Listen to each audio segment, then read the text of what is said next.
So guys listen, നമ്മുടെ next പരിപാടി എന്ന് പറയുന്നത് കസ്റ്റംസ് ആക്ട് ആണ് കേട്ടോ. കസ്റ്റംസ് ആക്ട് ആണ്. CMA ഇന്റർമീഡിയറ്റിന്റെ സിലബസിൽ കസ്റ്റംസ് ആക്ടിൽ നിന്ന് നമുക്ക് വരുന്നത് എസ് എ അല്ലെങ്കിൽ ഡിസ്ക്രിപ്റ്റീവ് ടൈപ്പിൽ 7 മാർക്കിന്റെ ക്വസ്റ്റ്യൻ അറിയാം. ആസ് യൂഷ്വൽ നമുക്കറിയാം 8B എന്ന് പറയുന്ന സ്ലോട്ട് ഓൾവേസ് കസ്റ്റംസ് ആക്ട് ആണ് ഉണ്ടാവുക. അതിൽ നോർമലി പ്രോബ്ലം തന്നെയാണ് ചോദിക്കാറുള്ളത്. കസ്റ്റംസിൽ നിന്നൊരു പ്രോബ്ലം ആണ് ചോദിക്കാറുള്ളത്. തിയറി വരാറുണ്ടോ എന്ന് ചോദിച്ചാൽ ടൈപ്സ് ഓഫ് ഡ്യൂട്ടിന്ന് തിയറി വരാറുണ്ട്. അപ്പൊ ടൈപ്സ് ഓഫ് ഡ്യൂട്ടി നിങ്ങൾ ഏതൊക്കെ ടൈപ്പ് ആണെന്നൊക്കെ നോക്കി വെക്കുക. അതായത് ഡ്യൂട്ടീസിന്റെ ടൈപ്പ് ഒക്കെ നോക്കി വെക്കുക. പിന്നെ 7 മാർക്സിൽ നിങ്ങൾക്ക് വരുന്നത് ഡിസ്ക്രിപ്റ്റീവ് ടൈപ്പ് ക്വസ്റ്റ്യൻ ആണ്.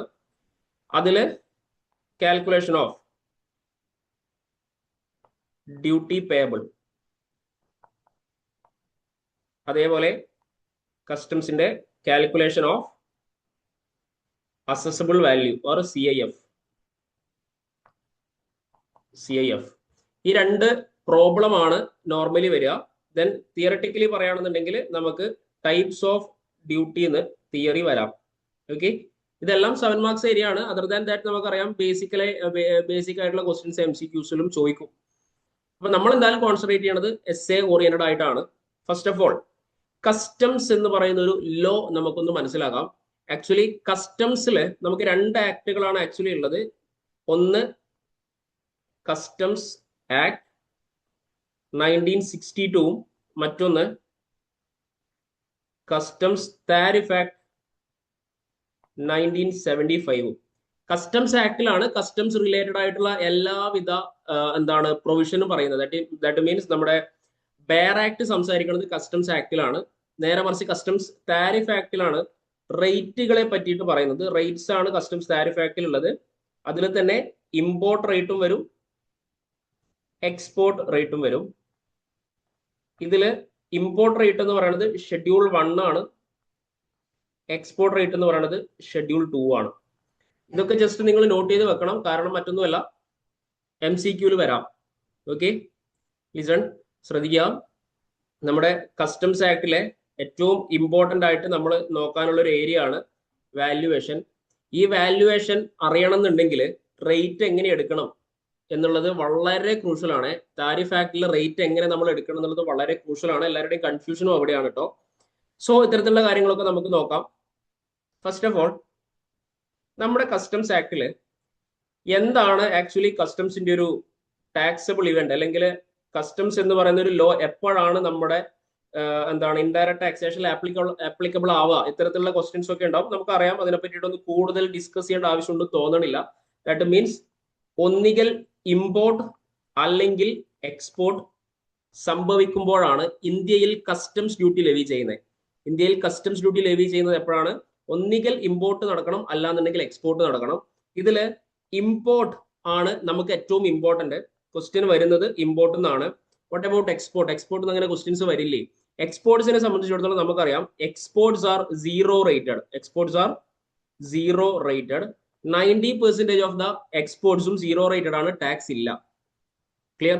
അപ്പം ഇമ്പോർട്ടിനാണ് ഇമ്പോർട്ട് ഡ്യൂട്ടി വരുന്നത്. അവിടെ ഏതൊക്കെ ഡ്യൂട്ടികളാണ് വരുന്നത്, അങ്ങനെ ഓരോരോ ഡ്യൂട്ടിയുടെയും സ്പെസിഫിക്കേഷൻ എന്താണ്, അതിൽ തന്നെ ലൈക്ക് ഒരു പ്രോബ്ലം വന്നു കഴിഞ്ഞാൽ നമ്മൾ ഈ ഡ്യൂട്ടീസിനെ എങ്ങനെ അപ്ലൈ ചെയ്യണം, ഫോർമാറ്റ് എങ്ങനെയാണ് നമ്മൾ ക്വസ്റ്റ്യൻ അപ്രോച്ച് ചെയ്യേണ്ടത്, ഇത്തരത്തിലുള്ള കാര്യങ്ങൾ നോക്കാം.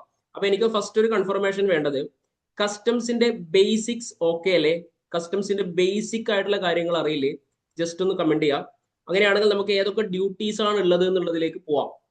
That's why I am asking. Basic ആയിട്ടുള്ള കാര്യങ്ങൾ അറിയാം. ആർക്കെങ്കിലും കൺഫ്യൂഷൻസോ കാര്യങ്ങളോ ഏതെങ്കിലും ടോപ്പിക്കിൽ ഉണ്ടെങ്കിൽ പറയാം. യെസ്,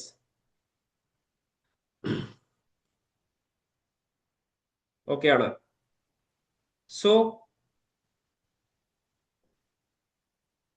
നമുക്ക് ടൈപ്സ് ഓഫ് ഡ്യൂട്ടീസിലേക്ക് വരാം. ടൈപ്സ് ഓഫ് ഡ്യൂട്ടീസിൽ നമുക്ക് ഏതൊക്കെ ഡ്യൂട്ടീസ് ആണ് മോസ്റ്റ് ഇമ്പോർട്ടന്റ്? ഫസ്റ്റത്തെ ടൈപ്പ് ഓഫ് ഡ്യൂട്ടി ആണ് basic customs duty. Basic customs duty പേര് പോലെ തന്നെ വളരെ ബേസിക് ആണ് ബേസിക് കസ്റ്റംസ് ഡ്യൂട്ടി. ഇതിന്റെ കൂടെ ഓൾവേസ് വരുന്ന ഒരു സാധനം ഉണ്ട്, that is called social welfare surcharge. Social welfare surcharge ഇത് എന്തായാലും ബേസിക് കസ്റ്റംസ് ഡ്യൂട്ടിയുടെ കൂടെ ആഡ് ആവുന്ന ഒരു സാധനമാണ്. ക്ലിയർ? സോ ബേസിക് കസ്റ്റംസ് ഡ്യൂട്ടിയും സോഷ്യൽ വെൽഫെയർ സർചാർജും ആണ് നമുക്ക് ആദ്യം നോക്കാനുള്ളത്. പേര് പോലെ തന്നെ ബേസിക് കസ്റ്റംസ് ഡ്യൂട്ടി എന്ന് പറയുന്നത് ഒരു ബേസിക് ആയിട്ടുള്ള ഒരു ഡ്യൂട്ടിയാണ് കസ്റ്റംസിലുള്ളത്. എല്ലാത്തിന്റെ കൂടെയും ഏറ്റവും ബേസിക് ആയിട്ട് കസ്റ്റംസ് ഡ്യൂട്ടിയിലെ ബേസിക് കസ്റ്റംസ് ഡ്യൂട്ടിയാണ് ലെവി ചെയ്യുക. ഈ ബേസിക് കസ്റ്റംസ് ഡ്യൂട്ടിയിൽ തന്നെ സ്റ്റാൻഡേർഡ് റേറ്റും ഉണ്ട്, അതേപോലെ പ്രിഫറൻഷ്യൽ റേറ്റും ഉണ്ട്. രണ്ട് റേറ്റ്സ് ആണ് ഉള്ളത്, ഒന്ന് സ്റ്റാൻഡേർഡ് റേറ്റും മറ്റൊന്ന് പ്രിഫറൻഷ്യൽ റേറ്റും. റേറ്റ് നിങ്ങൾക്ക് ദാറ്റ് മീൻസ് പെർസെന്റേജ് നിങ്ങൾക്ക് ക്വസ്റ്റ്യനിൽ തരും. എത്ര പെർസെന്റേജ് ആണ് കസ്റ്റംസ് വരിക എന്നുള്ളത് തരും. നോർമലി സ്റ്റാൻഡേർഡ് റേറ്റ് എന്ന് പറയുന്നത് 10% ഒക്കെ പറയാറുണ്ട്. ബട്ട് 10% തന്നെ വരണം എന്നൊന്നും ഒരു നിർബന്ധവും ഇല്ല കേട്ടോ. 10% ഒന്നും അല്ല, ക്വസ്റ്റ്യനിൽ കറക്റ്റ്ലി തരും നിങ്ങൾക്ക് എത്രയാണ് കസ്റ്റംസ് ഡ്യൂട്ടി പേയബിൾ ആയിട്ട് നിങ്ങൾ എടുക്കേണ്ടത് എന്നുള്ളത് ക്വസ്റ്റ്യനിൽ തരും. ഇനി എന്താണ് പ്രിഫറൻഷ്യൽ റേറ്റിന്റെ കോൺസെപ്റ്റ്? ഇത് MCQയിലൊക്കെ ടെസ്റ്റ് ചെയ്യാൻ ചാൻസ് ഉള്ള ഒരു കോൺസെപ്റ്റ് ആണ് പ്രിഫറൻഷ്യൽ റേറ്റ്. പ്രിഫറൻഷ്യൽ റേറ്റ് എന്ന് പറഞ്ഞു കഴിഞ്ഞാൽ ഒന്നുമില്ല, ഇന്ത്യ മറ്റ് കൺട്രീസ് ആയിട്ട് കോൺട്രാക്റ്റിൽ ഏർപ്പെട്ടിട്ട്, സേ ഫോർ എക്സാമ്പിൾ ഇന്ത്യ നേരെ നേപ്പാളുമായിട്ട് ഒരു കോൺട്രാക്ട് ഇടുകയാണ്. എന്നിട്ട് പറയാണ് നേപ്പാളിൽ നിങ്ങൾ, നമ്മുടെ നേപ്പാളിന്റെ പ്രത്യേകത എന്താ? ഇന്ത്യയുമായിട്ട് ഏറ്റവും അടുത്ത് നിൽക്കുന്ന ലാൻഡ് മാർഗം കണക്ട് ചെയ്യാൻ പറ്റുന്ന ഒരു രാജ്യമാണ് അല്ലെ. അപ്പം ഈ നേപ്പാളിൽ നിന്നും നിങ്ങൾ എന്തെങ്കിലും ഇമ്പോർട്ട് ചെയ്യുകയാണെന്നുണ്ടെങ്കിൽ, ഇന്ത്യയിലേക്ക് ഇമ്പോർട്ട് ചെയ്യുകയാണെന്നുണ്ടെങ്കിൽ, അതായത് ആ പ്രൊഡക്റ്റ് നേപ്പാളിൽ മാനുഫാക്ചർ ചെയ്ത പ്രൊഡക്റ്റ് ആണെന്നുണ്ടെങ്കിൽ നോർമൽ റേറ്റിനെക്കാട്ടിലും കുറഞ്ഞ റേറ്റിൽ നിങ്ങൾക്ക് കസ്റ്റംസ് ഡ്യൂട്ടി പേ ചെയ്യാനായിട്ട് പറ്റും. അത് നമ്മുടെ ഗവൺമെന്റും നേപ്പാൾ ഗവൺമെന്റും തമ്മിലുള്ള ഒരു എഗ്രിമെന്റ് ആണ് എന്നർത്ഥം. എക്സാമ്പിൾ പറഞ്ഞതാണ് നമ്മുടെ ഗവൺമെന്റും മറ്റേതെങ്കിലും കൺട്രിയിലുള്ള ഗവൺമെന്റുമായിട്ട് ഒരു എഗ്രിമെന്റ് ഇട്ടിട്ട് പറയാണ്, നിങ്ങൾ ആ പർട്ടിക്കുലർ കൺട്രിയിൽ നിന്നാണ് ഇമ്പോർട്ട് ചെയ്യുന്നതെങ്കിൽ നോർമൽ റേറ്റിനെക്കാട്ടിലും കുറഞ്ഞ rate, that is preferential rate, അത് നമ്മൾ ക്ലെയിം ചെയ്യണം എന്നർത്ഥം. Importer can avail benefit of preferential rate of duty on imported goods if certain conditions are satisfied. Condition ഒന്നുമില്ല, നിങ്ങൾ ഇമ്പോർട്ട് ചെയ്യുന്ന ഗുഡ്സ് എവിടെ നിന്ന് മാനുഫാക്ചർ ചെയ്യണം? ആ പർട്ടിക്കുലർ കൺട്രിയിൽ നിന്ന് മാനുഫാക്ചർ ചെയ്യണം. അതേപോലെ നമ്മൾ ക്ലെയിം ചെയ്യണം, നമുക്ക് പ്രിഫറൻഷ്യൽ റേറ്റ് വേണം എന്നുള്ളത് എന്ത് ചെയ്യണം? ക്ലെയിം ചെയ്യണം. ആൻഡ് ഞാൻ നേരത്തെ പറഞ്ഞതുപോലെ അവിടുന്ന് തന്നെ മാനുഫാക്ചർ ചെയ്ത ഗുഡ്സ് ആയിരിക്കണം എന്നുള്ള കാര്യങ്ങളൊക്കെയാണ് പറയണത്. ഓക്കെ, ഇതാണ് പ്രിഫറൻഷ്യൽ റേറ്റിന്റെ കോൺസെപ്റ്റ്. ലിസൺ, സോഷ്യൽ വെൽഫെയർ സർചാർജിന്റെ നമ്മുടെ ബേസിക് കസ്റ്റംസ് ഡ്യൂട്ടിയുടെ കൂടെ എപ്പോഴും വാല് പോലെ വരുന്ന ഒരു സാധനമാണ് സോഷ്യൽ വെൽഫെയർ സർചാർജ്. വളരെ ശ്രദ്ധിക്കുക, ക്വസ്റ്റ്യനിൽ സോഷ്യൽ വെൽഫെയർ സർചാർജിനെ പറ്റിയിട്ട് ഒന്നും പറഞ്ഞിട്ടില്ലെങ്കിലും നമ്മൾ ആഡ് ചെയ്യണം. Very important. ക്വസ്റ്റ്യനിൽ സോഷ്യൽ വെൽഫെയർ സർചാർജിനെ പറ്റിയിട്ട് സ്പെസിഫിക്കലി ഒന്നും പറഞ്ഞിട്ടില്ലെങ്കിൽ കൂടെ നമ്മൾ എന്ത് ചെയ്യണം? ആഡ് ചെയ്യണം social welfare surcharge. Because social welfare surcharge നിർബന്ധമായിട്ടും മാൻഡേറ്ററി ആയിട്ട് നമ്മൾ പേ ചെയ്യേണ്ട ഒരു ഡ്യൂട്ടിയാണ് on basic customs duty. Say for example നമ്മൾ പറയാണ് അസസബിൾ വാല്യൂ. എങ്ങനെയാണ് അസസബിൾ വാല്യൂവിന്റെ കാൽക്കുലേഷൻ എന്നുള്ളത് നമ്മൾ പഠിക്കണം. നമുക്ക് സൂൺ പഠിക്കാം. Assessable value is, say let's take an example, 1 lakh ആണെന്ന് വിചാരിക്കാം. ഇതിന്റെ മേളിൽ 10% ആണ് ബേസിക് കസ്റ്റംസ് ഡ്യൂട്ടി എന്ന് പറഞ്ഞാൽ നമ്മൾ സ്വാഭാവികമായിട്ടും എന്ത് ചെയ്യും? ബേസിക് കസ്റ്റംസ് ഡ്യൂട്ടി എന്ന് പറഞ്ഞിട്ട് 10% അടിക്കും ആണല്ലോ. That is say 10,000 rupees. ഇനി ഈ 10,000 rupeesന്റെ മേളിൽ ക്വസ്റ്റ്യനിൽ പറഞ്ഞാലും ഇല്ലെങ്കിലും നിങ്ങൾ നിർബന്ധമായിട്ടും ആഡ് ചെയ്യേണ്ട ഒരു സാധനമാണ് എന്ത്? Add social welfare surcharge. അപ്പൊ ചോദ്യം, എത്രയായിരിക്കും ഈ സോഷ്യൽ വെൽഫെയർ സർചാർജ്? ഇത് നമ്മുടെ സൊസൈറ്റിയുടെ വെൽഫെയറിന് വേണ്ടിയിട്ട് ഗവൺമെന്റ് ആഡ് ചെയ്യുന്ന ഒരു അഡീഷണൽ ഡ്യൂട്ടിയാണ് കേട്ടോ. ഈ ഡ്യൂട്ടിയുടെ പെർസെന്റേജ് എത്രയാണെന്നറിയോ? ഫിക്സഡ് ആണ്. അറ്റ് 10% ഓഫ്, വളരെ ശ്രദ്ധിക്കണേ, 10% of which amount, not 1 lakh, 10% of basic customs duty. 10% of basic customs duty. That means in this example എത്ര രൂപ വരും? 1000 rupees വരും. ടോട്ടൽ സബ് ടോട്ടൽ ആയിട്ട് നിങ്ങൾക്ക് എഴുതാൻ പറ്റുന്നത് 1,11,000 rupees ആണ്. 1,11,000 rupees ആണ്. ഇതിനെ നിങ്ങൾ സബ് ടോട്ടൽ എന്ന് കൊടുക്കുക. ഇതെന്തിനാണ് സബ് ടോട്ടൽ എന്ന് കൊടുത്തതെന്നൊക്കെ നമുക്ക് പറയാട്ടോ. ക്ലിയർ? ഇതുവരെ ഓക്കെ ആണോ? Please comment everyone. നിങ്ങൾ പെട്ടെന്ന് റെസ്പോണ്ട് ചെയ്യാട്ടോ. Yes, done. ഇനി ഇതിന്റെ മേളിൽ വരുന്ന നെക്സ്റ്റ് ഒരു ഡ്യൂട്ടി ഉണ്ട്. IGST ആണ് അടുത്ത ഡ്യൂട്ടി. IGST പറയുന്നതിന് മുന്നേ one more thing is there. ശ്രദ്ധിക്കുക, social welfare surcharge 10% on basic customs duty എന്ന് നമ്മൾ പറഞ്ഞു. പക്ഷെങ്കിൽ in case of gold or silver this 10% will be എത്ര വരും? 3% ആയിട്ട് മാറും എന്നർത്ഥം. 3% ആയിട്ട് മാറും എന്നർത്ഥം. അതായത് എല്ലാ കേസിലും 10% അല്ല. ദാറ്റ് ഈസ് ഗോൾഡോ സിൽവറോ ആണെങ്കിൽ പെർസെന്റേജ് മാറും, 3% ആവും. ജസ്റ്റ് നോട്ട് ചെയ്ത് വെക്കുക, MCQയിൽ ടെസ്റ്റ് ചെയ്യും. അത്രയേ ഉള്ളൂ. MCQയിൽ വരാൻ ചാൻസ് ഉള്ള ഒരു സാധനമാണ്. 3% ആണ് ബേസിക് കസ്റ്റംസ് ഡ്യൂട്ടിയുടെ മേളിൽ social welfare surcharge in case of gold or silver. Done. Next ആണ് IGST. IGST is very simple. IGSTയുടെ കോൺസെപ്റ്റ് എന്താന്ന് വെച്ചാൽ ഒന്നുമില്ല. IGST ആക്ച്വലി GSTയിൽ പഠിക്കുന്നില്ലേ? IGST എന്തിനാ ഇപ്പൊ കസ്റ്റംസിൽ കയറി വരുന്നേ? ഈ ഒരു ഡൗട്ട് ഉണ്ടാവും. ഒന്നുമില്ല. IGST എന്ന് പറഞ്ഞു കഴിഞ്ഞാൽ ഇതിന്റെ കോൺസെപ്റ്റ് ഈസ് വെരി വാസ്റ്റ്. ഇത് പണ്ടേ നമുക്ക് ഇങ്ങനെ ഒരു ഡ്യൂട്ടി ഉണ്ടായിരുന്നു. GST വരുന്നതിന് മുന്നേ ഇതിന്റെ പേര് IGST എന്നല്ല എന്ന് മാത്രം മനസ്സിലാക്കണം. അന്ന് കൗണ്ടർ വെയിലിംഗ് ഡ്യൂട്ടി അല്ലെങ്കിൽ സ്പെഷ്യൽ അഡീഷണൽ ഡ്യൂട്ടി എന്നൊക്കെയുള്ള പേരിലാണ് അന്ന് കളക്ട് ചെയ്തത്. പിന്നീട് GST വന്നപ്പോൾ പേര് എന്താണ് IGST എന്നാക്കി, അത്രയേ ഉള്ളൂ. എന്താണ് ഇതിന്റെ കോൺസെപ്റ്റ് എന്ന് പറയാട്ടോ. ദാറ്റ് ഈസ് ഇന്ത്യയിൽ അവൈലബിൾ ആയ ഒരു സാധനം ഞാൻ എബ്രോഡ് നിന്ന് ഇങ്ങോട്ടേക്ക് ഇമ്പോർട്ട് ചെയ്യണമെന്ന് വിചാരിച്ചോ. സേ USA എന്ന് ഞാൻ ഇന്ത്യയിലേക്ക് ഇമ്പോർട്ട് ചെയ്യുന്നത് മാക്ബുക്ക് ആണ്. എന്താ മാക്ബുക്കിന്റെ പ്രത്യേകത? US-ന്റെ പ്രൊഡക്റ്റ് ആണ് അല്ലെ, ആപ്പിളിന്റെ പ്രൊഡക്റ്റ് മീൻസ് US-ന്റെ പ്രൊഡക്റ്റ് ആണ്. ബട്ട് ഇന്ത്യൻ മാർക്കറ്റിൽ ഇത് അവൈലബിൾ ആണോ അല്ലെ? ഇന്ത്യൻ മാർക്കറ്റിൽ ഇതിന്റെ മാനുഫാക്ചറിങ്ങും നടക്കുന്നില്ലേ? ഉണ്ട്. അങ്ങനെയാണെങ്കിൽ ഇന്ത്യയിൽ എനിക്ക് ഈ മാക്ബുക്ക് ഞാൻ വാങ്ങിയപ്പം 1 ലക്ഷം രൂപയാണ് ഇന്ത്യയിൽ സ്പെൻഡ് ആയതെന്ന് വിചാരിക്കുക. അവിടെ മാക്ബുക്കിന് 50,000 രൂപയെ ഇന്ത്യൻ കറൻസിയിൽ സംസാരിക്കുമ്പോൾ ഉള്ളൂ എന്ന് വിചാരിക്കാം. നമ്മൾ കാൽക്കുലേറ്റ് ചെയ്തപ്പോൾ ഡോളേഴ്സിലൊക്കെ കൺവേർട്ട് ചെയ്ത് നോക്കുമ്പോൾ നമുക്ക് 50,000 രൂപയുടെ ചെലവേ US-ൽ വരുന്നുള്ളൂ. അപ്പൊ ഞാൻ ചിന്തിക്കുകയാണ്, എന്നാ പിന്നെ US നിന്ന് എടുത്താൽ പോരെ, അതല്ലേ ലാഭം? യെസ്, എനിക്കതാണ് ലാഭമെങ്കിലും നിങ്ങൾ ഗവൺമെന്റിന്റെ ഭാഗത്തുനിന്ന് ആലോചിക്കുകയെ. ഗവൺമെന്റിന് ഞാനിത് ഇന്ത്യയിൽ നിന്നും പർച്ചേസ് ചെയ്യുകയാണെന്നുണ്ടെങ്കിൽ 1 lakhന്റെ മേളിലുള്ള GST കിട്ടേണ്ടതല്ലേ? 1 lakhന്റെ മേളിലുള്ള GST കിട്ടേണ്ടതല്ലേ? അത് പോയി. എന്തുകൊണ്ടാ? ഞാനിത് US നിന്നാണ് എടുത്തത്. അങ്ങനെയാണെങ്കിൽ 50,000 രൂപയെ എനിക്ക് സ്പെൻഡ് ആവുന്നുള്ളൂ. ഈ 50,000 രൂപയുടെ മേളിലെ ഞാൻ ടാക്സ് കൊടുക്കേണ്ട ആവശ്യമുള്ളൂ. അതും കസ്റ്റംസ് ഡ്യൂട്ടിയാണ്. മേ ബി കസ്റ്റംസ് ഡ്യൂട്ടി 10% ആയിരിക്കും. അതിന്റെ മേളിൽ അതിന്റെ ഒരു 10% സോഷ്യൽ വെൽഫെയർ സർചാർജ് വന്നാലും ഗവൺമെന്റിന് ലോസ് അല്ലേ? അപ്പൊ ഗവൺമെന്റ് എന്താ പറഞ്ഞതെന്നറിയോ? നിങ്ങൾ ഇമ്പോർട്ട് ചെയ്യുന്ന ഗുഡ്സ് ഇന്ത്യൻ മാർക്കറ്റിൽ അവൈലബിൾ ആയ ഒരു ഗുഡ്സ് ആണെങ്കിൽ, ശ്രദ്ധിക്കുക, നിങ്ങൾ ഇമ്പോർട്ട് ചെയ്യുന്ന ഗുഡ്സ് ഇന്ത്യൻ മാർക്കറ്റിൽ അവൈലബിൾ ആയ ഒരു ഗുഡ്സ് ആണെങ്കിൽ എന്ത് ചെയ്യണം? ഇന്ത്യൻ മാർക്കറ്റിൽ അവൈലബിൾ ആയ ഒരു ഗുഡ്സ് ആണെങ്കിൽ ഇല്ലേ, നിങ്ങൾ എന്ത് ചെയ്യണം എന്നറിയോ? ഔട്ട്സൈഡ് ഇന്ത്യയിൽ നിന്നും ഇമ്പോർട്ട് ചെയ്തു എന്ന് വിചാരിക്കുക. നിങ്ങൾ കാരണം ഗവൺമെന്റിന് ഉണ്ടായ റവന്യൂ ലോസ് കോമ്പൻസേറ്റ് ചെയ്ത് കൊടുക്കണം. നിങ്ങൾ എന്ത് ചെയ്യണം? കോമ്പൻസേറ്റ് ചെയ്ത് കൊടുക്കണം. വിച്ച് മീൻസ് എന്താ പറയുന്നത്? 1 ലക്ഷം രൂപയുടെ ടാക്സ് നിങ്ങൾ ഇന്ത്യയിൽ നിന്നും ഇത് പർച്ചേസ് ചെയ്തിട്ടുണ്ടെങ്കിൽ നിങ്ങൾക്ക് കിട്ടേണ്ടതാണല്ലോ. ദാറ്റ് മീൻസ് ഗവൺമെന്റിന് നിങ്ങൾ കൊടുക്കേണ്ടതാണല്ലോ. ഗവൺമെന്റിന് ആ ഒരു റവന്യൂ ലോസ് സംഭവിച്ചു. എന്തുകൊണ്ട്? എങ്ങനെയാണ് റവന്യൂ ലോസ് സംഭവിച്ചത്? നിങ്ങൾ US നിന്ന് ഇമ്പോർട്ട് ചെയ്തതുകൊണ്ട്. ഗവൺമെന്റ് പറയും ബേസിക് കസ്റ്റംസ് ഡ്യൂട്ടിയുടെ കൂടെ നിങ്ങൾ സോഷ്യൽ വെൽഫെയർ സർചാർജും ആഡ് ചെയ്യണം. അതിന്റെ കൂടെ നിങ്ങൾ 1 more ടാക്സ് കൊടുക്കണം. ഗവൺമെന്റിന് ഉണ്ടായ റവന്യൂ ലോസിനെ നിങ്ങൾ കോമ്പൻസേറ്റ് ചെയ്യണം ത്രൂ IGST. IGSTയുടെ കോൺസെപ്റ്റ് ഇതാണ്.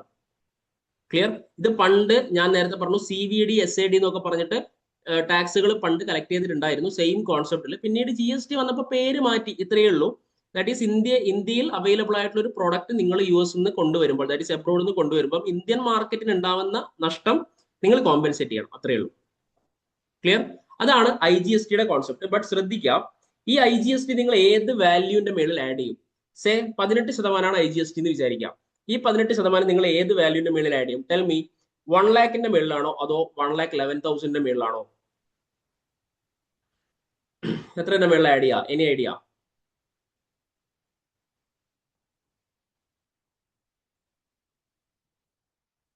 എത്രയുടെ മേളിൽ ആഡ് ചെയ്യാം?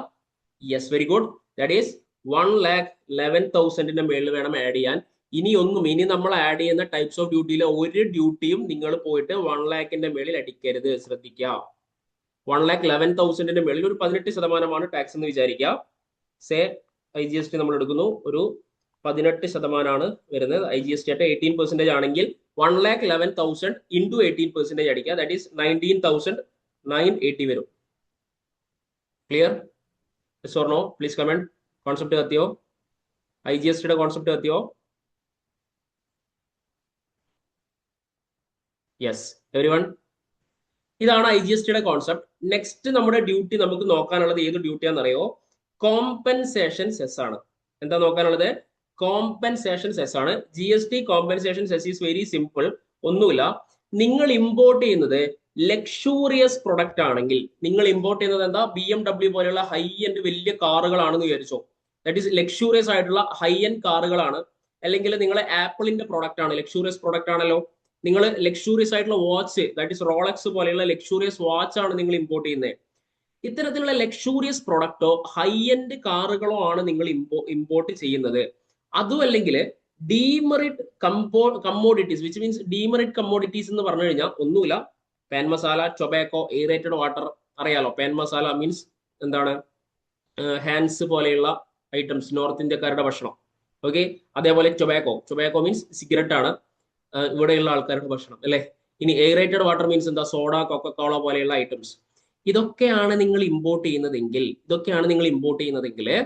സോഷ്യൽ വെൽഫെയർ ബേസിക് കസ്റ്റംസ് ഡ്യൂട്ടിയുടെ കൂടെ സോഷ്യൽ വെൽഫെയർ സർചാർജിന്റെ കൂടെ IGST ഉണ്ടെങ്കിൽ അതിന്റെയും കൂടെ ഒരു ഡ്യൂട്ടിയും കൂടെ നിങ്ങൾ അടക്കണം. That is called GST compensation cess. ഇത് നോർമലി ഒരു 28% ഒക്കെയാണ് ഇമ്പോസ് ചെയ്യാറുള്ളത്. റേറ്റ് നിങ്ങൾക്ക് അഗെയിൻ പറയുന്നു, ക്വസ്റ്റ്യനിൽ തരും. ക്ലിയർ? ഈ 28% ഏത് എമൗണ്ടിന്റെ മേളിൽ അടിക്കണം? ഞാൻ ഓൾറെഡി പറഞ്ഞു, ഇനി ഒന്നും നമ്മൾ 1 lakhന്റെ മേളിൽ കൊണ്ടുപോയിട്ട് അടിക്കില്ല. ഈ കോമ്പൻസേഷൻ സെസ്സും നമ്മൾ അടിക്കുന്നത് ഏത് എമൗണ്ടിന്റെ മേളിലാണെന്നറിയോ? 1,11,000 മേളിലാണ് അടിക്കേണ്ടത്. എത്ര വരും? 28% എന്ന് പറയുമ്പോൾ ഇറ്റ് ഈസ് 31,080 വരൂലേ? അപ്പൊ ചോദ്യം, സാറേ IGST ആഡ് ചെയ്യണ്ടേ? അപ്പോ IGST ആഡ് ചെയ്യണ്ട. ഇവിടെ ആഡ് ചെയ്യുന്ന പരിപാടിയൊന്നുമില്ല. നമ്മൾ സോഷ്യൽ വെൽഫെയർ സർചാർജ് വരെ ആഡ് ചെയ്തിട്ട് നമ്മൾ സബ് ടോട്ടൽ കണ്ടുപിടിച്ചു. ഇനി നമ്മൾ പഠിക്കുന്ന എല്ലാ ഡ്യൂട്ടികളും നമ്മൾ എന്ത് ചെയ്യേണ്ടത്, കണ്ടുപിടിക്കേണ്ടത് സബ് ടോട്ടലിന്റെ മേളിലാണ്. കോമ്പൻസേഷൻ സെസ്സും കണ്ടുപിടിച്ചു.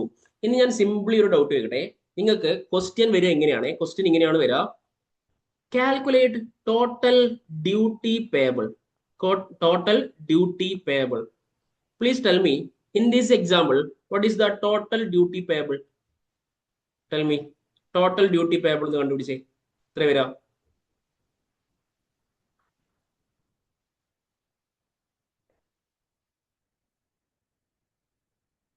കമന്റ് ചെയ്തേ. Total duty payable.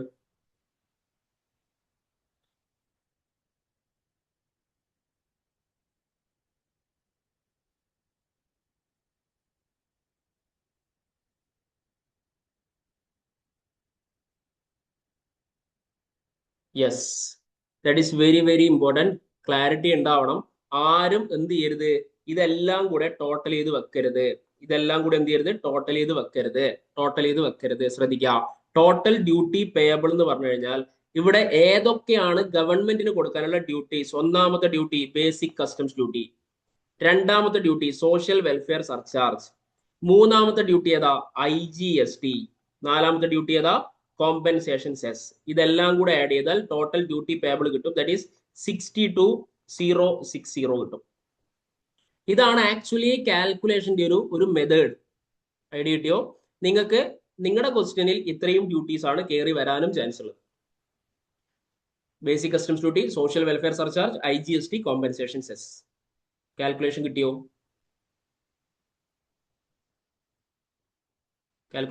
Please comment.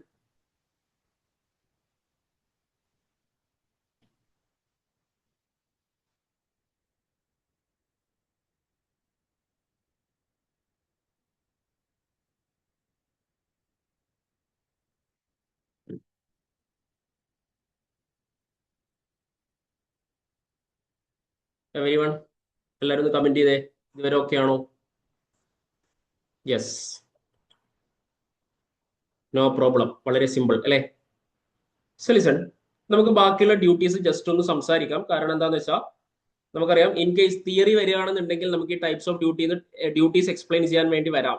അങ്ങനെയാണെങ്കിൽ നമ്മൾ പെടരുതല്ലോ. അതുകൊണ്ട് ജസ്റ്റ് ഒന്ന് സംസാരിക്കാം. പ്രൊട്ടക്റ്റീവ് ഡ്യൂട്ടി എന്ന് പറഞ്ഞു കഴിഞ്ഞാൽ ഏതെങ്കിലും ഒരു സ്പെസിഫിക് ഇൻഡസ്ട്രി, ആ ഇൻഡസ്ട്രിയെ എസ്റ്റാബ്ലിഷ് ചെയ്യാൻ വേണ്ടിയിട്ട് ഗവൺമെന്റ് ഒരു ഡ്യൂട്ടി അഡീഷണലി കൊണ്ടുവരും. That is called protective duty. അതായത് ഏതെങ്കിലും ഒരു പർട്ടിക്കുലർ ഇൻഡസ്ട്രീനെ പ്രൊട്ടക്ട് ചെയ്യാൻ വേണ്ടിയിട്ട്, protection of the interest of any industry established in India. Say for example agricultural industry. ഈ അഗ്രികൾച്ചറൽ ഇൻഡസ്ട്രിയിൽ കുറച്ച് ഫണ്ട് വേണം. സേ എഡ്യൂക്കേഷണൽ ഇൻഡസ്ട്രിയിൽ കുറച്ച് ഫണ്ട് വേണം. നമ്മുടെ കയ്യിൽ റവന്യൂ ഇല്ല, റവന്യൂ ലോസ് ആണ് ഗവൺമെന്റിന്റെ കയ്യിൽ. ഗവൺമെന്റ് എന്താ പറയാന്നറിയോ? ഒരു കാര്യം ചെയ്യും, പ്രൊട്ടക്റ്റീവ് ഡ്യൂട്ടി ഇമ്പോസ് ചെയ്യാം. എന്നിട്ട് ആ ഒരു പ്രൊട്ടക്റ്റീവ് ഡ്യൂട്ടിയിൽ നിന്നും കിട്ടുന്ന വരുമാനം ആ പർട്ടിക്കുലർ ഇൻഡസ്ട്രീന്റെ വെൽഫെയറിന് വേണ്ടി യൂസ് ചെയ്യും. That is protective duty. Okay, ഇനി നെക്സ്റ്റ് ഡ്യൂട്ടിയാണ് safeguard duty. Safeguard duty എന്ന് പറയുന്നത് ആക്ച്വലി പ്രോഡക്റ്റ് സ്പെസിഫിക് ഡ്യൂട്ടിയാണ്. സേ ഒരു പർട്ടിക്കുലർ പ്രോഡക്റ്റ് കണ്ടിന്യൂസ് ആയിട്ട് ഇമ്പോർട്ട് ചെയ്യുന്നുണ്ട്, കണ്ടിന്യൂസ് ആയിട്ട് ഇന്ത്യയിലേക്ക് ഇമ്പോർട്ട് ചെയ്യുന്നുണ്ട്. കണ്ടിന്യൂസ് ആയിട്ട് ഈ പ്രോഡക്റ്റ് ഇമ്പോർട്ട് ചെയ്യുന്നത് ഇന്ത്യൻ മാർക്കറ്റിന് ഒരു ഇഞ്ചുറി ഉണ്ടാക്കുന്നുണ്ടെന്ന് വിചാരിച്ചു. ഇഞ്ചുറി ഇൻ ദ സെൻസ് ഒന്നുമില്ല, ഇന്ത്യൻ മാർക്കറ്റിന് എന്തോ ഒരു പ്രശ്നം ഈ ഒരു ഇമ്പോർട്ട് കാരണം സംഭവിക്കുന്നുണ്ട്.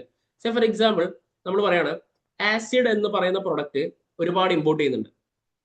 ക്ലിയർ? ആസിഡ് എന്ന് പറയുന്ന ഒരു പ്രൊഡക്റ്റ് ഒരുപാട് ഇമ്പോർട്ട് ചെയ്യുന്നുണ്ട്. ആസിഡിന്റെ നല്ല വശങ്ങളും ഉണ്ടല്ലോ, ആസിഡ് യൂസ് ചെയ്യുന്ന പല ഏരിയാസും ഇല്ലേ. ഈ ആസിഡ് നമുക്ക് പൂർണ്ണമായിട്ടും ഇമ്പോർട്ട് ചെയ്യുന്നത് നിർത്താൻ പറ്റില്ലല്ലോ. അപ്പൊ ഗവൺമെന്റ് പറയണത് നിർത്താനൊന്നും പറ്റില്ല, ഇതിന്റെ കണ്ടിന്യൂസ് ആയിട്ടുള്ള ഇമ്പോർട്ടിനെ റെസ്ട്രിക്ട് ചെയ്യാൻ വേണ്ടിയിട്ട് നമുക്ക് വേണമെന്നുണ്ടെങ്കിൽ ഡ്യൂട്ടി കൂട്ടാം. ഡ്യൂട്ടി കൂട്ടാം. ദാറ്റ് ഈസ് ബേസിക് കസ്റ്റംസ് ഡ്യൂട്ടിയും സോഷ്യൽ വെൽഫെയർ സർചാർജും IGST മാത്രമല്ല, ഇതിന്റെ കൂടെ വേണമെങ്കിൽ സേഫ് ഗാർഡ് ഡ്യൂട്ടിയും കൂടെ ഇമ്പോസ് ചെയ്യാം. അപ്പൊ ഇത് വാങ്ങുന്നവൻ ഒന്ന് ചിന്തിക്കും, എന്തിനാ ഞാൻ ഇത്രയും ഡ്യൂട്ടി കൊടുത്ത് വാങ്ങുന്നേ എന്ന് ചിന്തിക്കാൻ വേണ്ടിയിട്ട് ഒരു ഡ്യൂട്ടിയും കൂടെ എക്സ്ട്രാ ഇടുന്നു. That is called safeguard duty.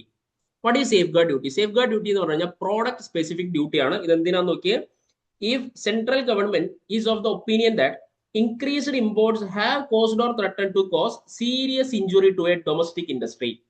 Domestic ഇൻഡസ്ട്രിക്ക് എന്തെങ്കിലും ഒരു ഇഞ്ചുറി ഉണ്ട് എന്നുള്ളൊരു ഒപ്പീനിയൻ സെൻട്രൽ ഗവൺമെന്റ് എത്തിക്കഴിഞ്ഞാൽ സെൻട്രൽ ഗവൺമെന്റ് എന്ത് ചെയ്യുന്നറിയോ? സേഫ് ഗാർഡ് ഡ്യൂട്ടി ഇമ്പോസ് ചെയ്യും. ക്ലിയർ? ഇതാണ് സേഫ് ഗാർഡ് ഡ്യൂട്ടി. സെറ്റ് ആണോ? Please comment. എന്താ സേഫ് ഗാർഡ് ഡ്യൂട്ടി എന്ന് മനസ്സിലായോ?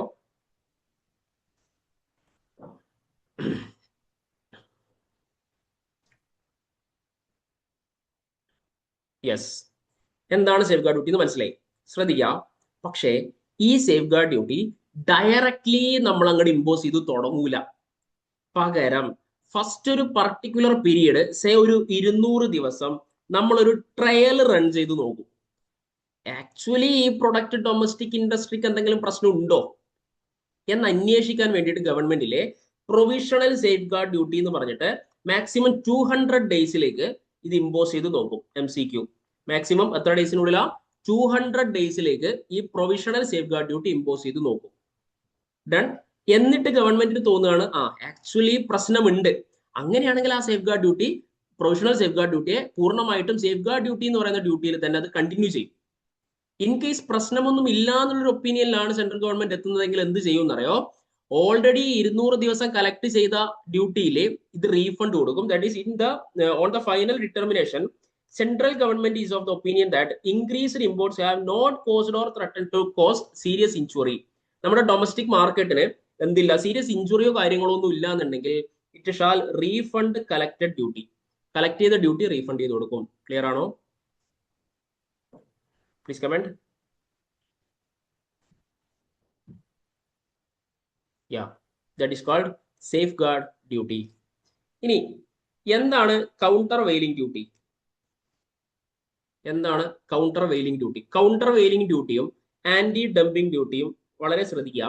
ഇത് രണ്ടിന്റെയും കോൺസെപ്റ്റ് സെയിം ആണ്. ഇത് രണ്ടിന്റെയും കോൺസെപ്റ്റ് സെയിം ആണ്, സിമിലർ ആണ്. എന്താണ് വ്യത്യാസം എന്നുള്ളത് നമുക്ക് നോക്കാം. ജസ്റ്റ് വായിച്ചാൽ നിങ്ങൾക്ക് മനസ്സിലാവും. കൗണ്ടർ വെയിലിംഗ് ഡ്യൂട്ടി എന്ന് പറഞ്ഞു കഴിഞ്ഞാൽ എന്താ നോക്കിയാൽ, ഡ്യൂട്ടി ലെവീഡ് എപ്പോഴാണ് ലെവി ചെയ്യുക? If the articles here means goods, articles are imported into India by getting subsidies from other country. Clear? എന്താ പറയുന്നത്? മറ്റൊരു കൺട്രിയിൽ നിന്നും ഇന്ത്യയിലേക്ക് ഇമ്പോർട്ട് ചെയ്തൊരു ഗുഡ്സ് ആണ്. പക്ഷെങ്കിൽ പ്രോബ്ലം എന്താ? US-ൽ നിന്നും നിങ്ങൾ ഈ ഗുഡ്സ് ഇന്ത്യയിലേക്ക് ഇമ്പോർട്ട് ചെയ്തിട്ടുണ്ട്. ബട്ട് ദ പ്രോബ്ലം ഈസ് നിങ്ങൾ ഇത് ഇമ്പോർട്ട് ചെയ്തിരിക്കുന്നത് സബ്സിഡി എടുത്തിട്ടാണ് ഇമ്പോർട്ട് ചെയ്തത്. US ഗവൺമെന്റിലെ നിങ്ങൾക്ക് ഈ പ്രൊഡക്റ്റ് ഇന്ത്യയിലേക്ക് കൊണ്ടുവന്നു കഴിഞ്ഞാൽ സബ്സിഡി തരും. ആക്ച്വലി ഒരു 10 ലക്ഷം രൂപയുടെ ഗുഡ്സ് ആണെന്ന് വിചാരിക്കുക, പ്രൊഡക്റ്റ് ആണെന്ന് വിചാരിക്കുക. 10 ലക്ഷം രൂപയുടെ പ്രൊഡക്റ്റ് ആണെന്ന് വിചാരിക്കുക. ഇത് ഇന്ത്യയിലേക്ക് നിങ്ങൾ വരികയാണെന്നുണ്ടെങ്കിൽ US ഗവൺമെന്റ് പറഞ്ഞു നിങ്ങൾക്ക് നമ്മൾ 4 ലക്ഷം രൂപ സബ്സിഡി തരും. നിങ്ങൾ എത്ര രൂപ കൊടുത്താൽ മതി? 6 ലക്ഷം രൂപ US-ൽ കൊടുത്താൽ മതി എന്ന് പറയുമ്പോൾ ഇന്ത്യയിൽ 6 ലക്ഷം രൂപയുടെ ടാക്സ് അല്ലേ കിട്ടുള്ളൂ? Yes or no? ഇതാ 10 ലക്ഷത്തിന്റെ സാധനമാണ്. ആക്ച്വലി USA ചൈനയിലേക്ക് ഈ സാധനം കൊടുക്കുന്നുണ്ട് ഫോർ 10 lakh. അതായത് ചൈനക്ക് ഈ സാധനം, ചൈനയിലുള്ള ഒരാളാണ് ഈ സാധനം വാങ്ങുന്നതെങ്കിൽ 10 ലക്ഷം രൂപക്കാണ് ഇവർ ഈ പ്രൊഡക്റ്റ് വാങ്ങാം, same product. Okay. In case ഇത് ഇന്ത്യക്കാരനാണ് വാങ്ങുന്നതെന്നുണ്ടെങ്കിൽ ഇന്ത്യക്കാരന് US ഗവൺമെന്റ് ഒരു സബ്സിഡി കൊടുത്തു. ഇന്ത്യയിലേക്ക് ഈ സാധനം സെയിൽ ചെയ്യുന്നത് എത്ര രൂപക്കാണ്? 6 ലക്ഷം രൂപക്കാണ് US എന്താണ് ഈ സെയിം സാധനം വിൽക്കുന്നത്. അങ്ങനെയാണെങ്കിൽ ഇന്ത്യൻ ഗവൺമെന്റിന് ഇത് ലാഭാണോ നഷ്ടമാണോ? Tell me. ഇന്ത്യൻ ഗവൺമെന്റിന് ഇത് ലാഭാണോ നഷ്ടമാണോ? Tell me. Loss or profit? Indian ഗവൺമെന്റിന് നഷ്ടം. ഓഫ് കോഴ്സ് ലോസ് ആണ്. കാരണം എന്താ? ഇത് 10 ലക്ഷം രൂപയുടെ ഗുഡ്സ് അല്ലേ? ഇത് 10 ലക്ഷം രൂപക്ക് തന്നെ ഇന്ത്യയിലേക്ക് വന്നിട്ടുണ്ടെങ്കിൽ ഇന്ത്യൻ ഗവൺമെന്റിന് 10 ലക്ഷത്തിന്റെ ടാക്സ് കിട്ടുമായിരുന്നില്ലേ? ഇതിപ്പോ 6 ലക്ഷത്തിനാണ് വന്നത്. സോ 4 ലക്ഷത്തിന്റെ ടാക്സ് പോയില്ലേ? ഗവൺമെന്റിന് നഷ്ടമല്ലേ? ഗവൺമെന്റ് പറയും എനിക്ക് അവിടെ ഒരു 4 ലക്ഷത്തിന്റെ ടാക്സ് നഷ്ടമുണ്ട്, അത് നിങ്ങൾ എനിക്ക് ഇവിടെ വെച്ച് തരണം. ആ എനിക്ക് നഷ്ടപ്പെട്ട ടാക്സ് നിങ്ങൾ എനിക്ക് തരണം. ദാറ്റ് ഈസ് ഇവിടെ ലോസ് ആയിട്ടുള്ള ആക്ച്വലി 10 lakh ആണ് ആക്ച്വൽ എമൗണ്ട്. അതിൽ നമ്മൾ പറയാണ് നമുക്ക് 4 ലക്ഷം രൂപ, സോറി 6 ലക്ഷം രൂപ, 6 ലക്ഷം രൂപയ്ക്കാണ് എന്ത് ചെയ്തത്? ഗുഡ്സ് കിട്ടിയിരിക്കുന്നത്. സെക്കൻഡ്. യെസ്, 6 ലക്ഷം രൂപയ്ക്കാണ് നമുക്ക് ഗുഡ്സ് കിട്ടിയിരിക്കുന്നത്. ബാക്കി എത്രയാ സബ്സിഡി കിട്ടിയത്? 4 ലക്ഷം രൂപയാണ് സബ്സിഡി കിട്ടിയിരിക്കുന്നത്. ഈ 4 ലക്ഷം രൂപയുടെ മേളിൽ നമ്മളൊരു ഡ്യൂട്ടിയും കൂടെ കൊടുക്കണം. സോ എത്രയാണോ പെർസെന്റേജ് പറയുന്നത് ആ പർട്ടിക്കുലർ ഡ്യൂട്ടിയും കൂടെ നമ്മൾ കൊടുക്കണം. That is called countervailing duty. ശ്രദ്ധിക്കേണ്ട കാര്യം, എത്രയാണോ duty that is not exceed the amount of subsidy paid. നിങ്ങൾ എത്രയാണോ സബ്സിഡി പേ ചെയ്തത് അതിന്റെ മേളിൽ ഡ്യൂട്ടി പോകാൻ പാടില്ല. അങ്ങനെയാണെങ്കിൽ പിന്നെ അത് ഗവൺമെന്റ് എക്സസ് ടാക്സ് വാങ്ങിയ പോലെ ആയില്ലേ? സാധനം കത്തിയോ? എത്രയാണോ നിങ്ങൾ ഡ്യൂട്ടി ഇമ്പോസ് ചെയ്യുന്നത് ദാറ്റ് ഈസ് ആക്ച്വലി സബ്സിഡി എത്രയാണോ പേ ചെയ്തത് അതിന്റെ മേളിൽ നിങ്ങൾ ഡ്യൂട്ടി കളക്ട് ചെയ്യരുത് എന്നർത്ഥം. ക്ലിയർ? Please comment.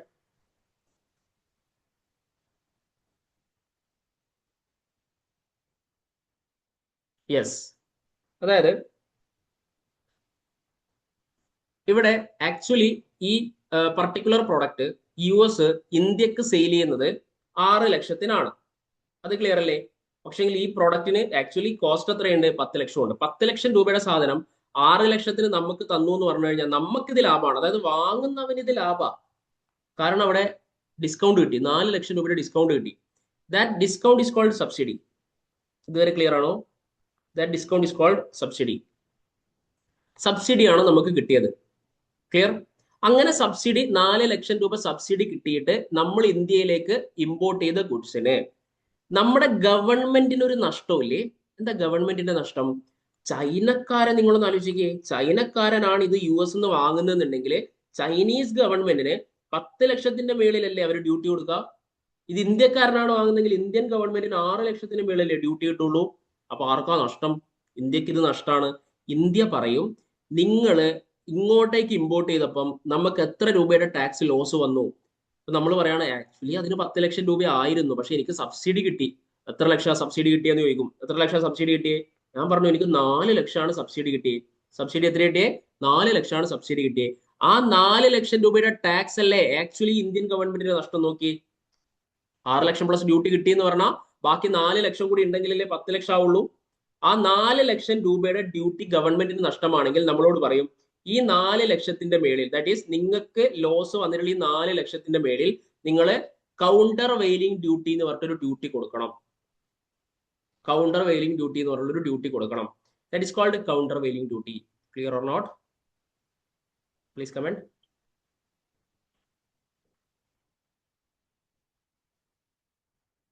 യെസ്. ഇനി പറയുന്നത് അങ്ങനെ നിങ്ങൾ കൗണ്ടർ വെയിലിംഗ് ഡ്യൂട്ടി എന്ന് പറഞ്ഞിട്ട് പേ ചെയ്യുമ്പോൾ നിങ്ങളൊന്ന് ആലോചിച്ച് നോക്കിയേ, ബേസിക് കോമൺ സെൻസ് വെച്ച് ആലോചിച്ച് നോക്കിയേ, മാക്സിമം എത്രയേ ഗവൺമെന്റ് വാങ്ങാവുള്ളൂ? എത്രയാണോ സബ്സിഡി വാങ്ങിയേ, എനിക്ക് 4 ലക്ഷമാണ് സബ്സിഡി കിട്ടിയത്, മാക്സിമം 4 ലക്ഷത്തിന്റെ മേളിലല്ലേ ഗവൺമെന്റ് ടാക്സ് അടിക്കാൻ വേണ്ടി പാടുള്ളൂ. അതുകൊണ്ടാണ് പറഞ്ഞത് മാക്സിമം സബ്സിഡി പേ ചെയ്തത് വരെയേ നിങ്ങളുടെ ഡ്യൂട്ടി കാൽക്കുലേഷന് വേണ്ടിയിട്ട് എടുക്കാനായിട്ട് പാടുള്ളൂ. എമൗണ്ട് ഓഫ് സബ്സിഡി പെയ്ഡ് വരെ എടുക്കാനായിട്ട് പാടുള്ളൂ. ഡൺ. ഇനി ആന്റി ഡംപിംഗ് ഡ്യൂട്ടിയുടെയും സെയിം പ്രോബ്ലം ആണ്, സെയിം കാര്യമാണ്. പക്ഷെങ്കിൽ ഇവിടെ എന്താ കാര്യം എന്ന് പറയാം? ആന്റി ഡംപിംഗ് ഡ്യൂട്ടിയുടെ കേസിലെ മേളിൽ പറഞ്ഞിട്ടുണ്ട് സബ്സിഡി കിട്ടിയിട്ടാണ് എന്ത് വന്നത്? ഈ ഗുഡ്സ് ഇന്ത്യയിലേക്ക് വന്നത്. ഇവിടെ പക്ഷെങ്കിൽ സബ്സിഡി എന്ന് പറയുന്നില്ല, which is just like a discount. Just like a discount.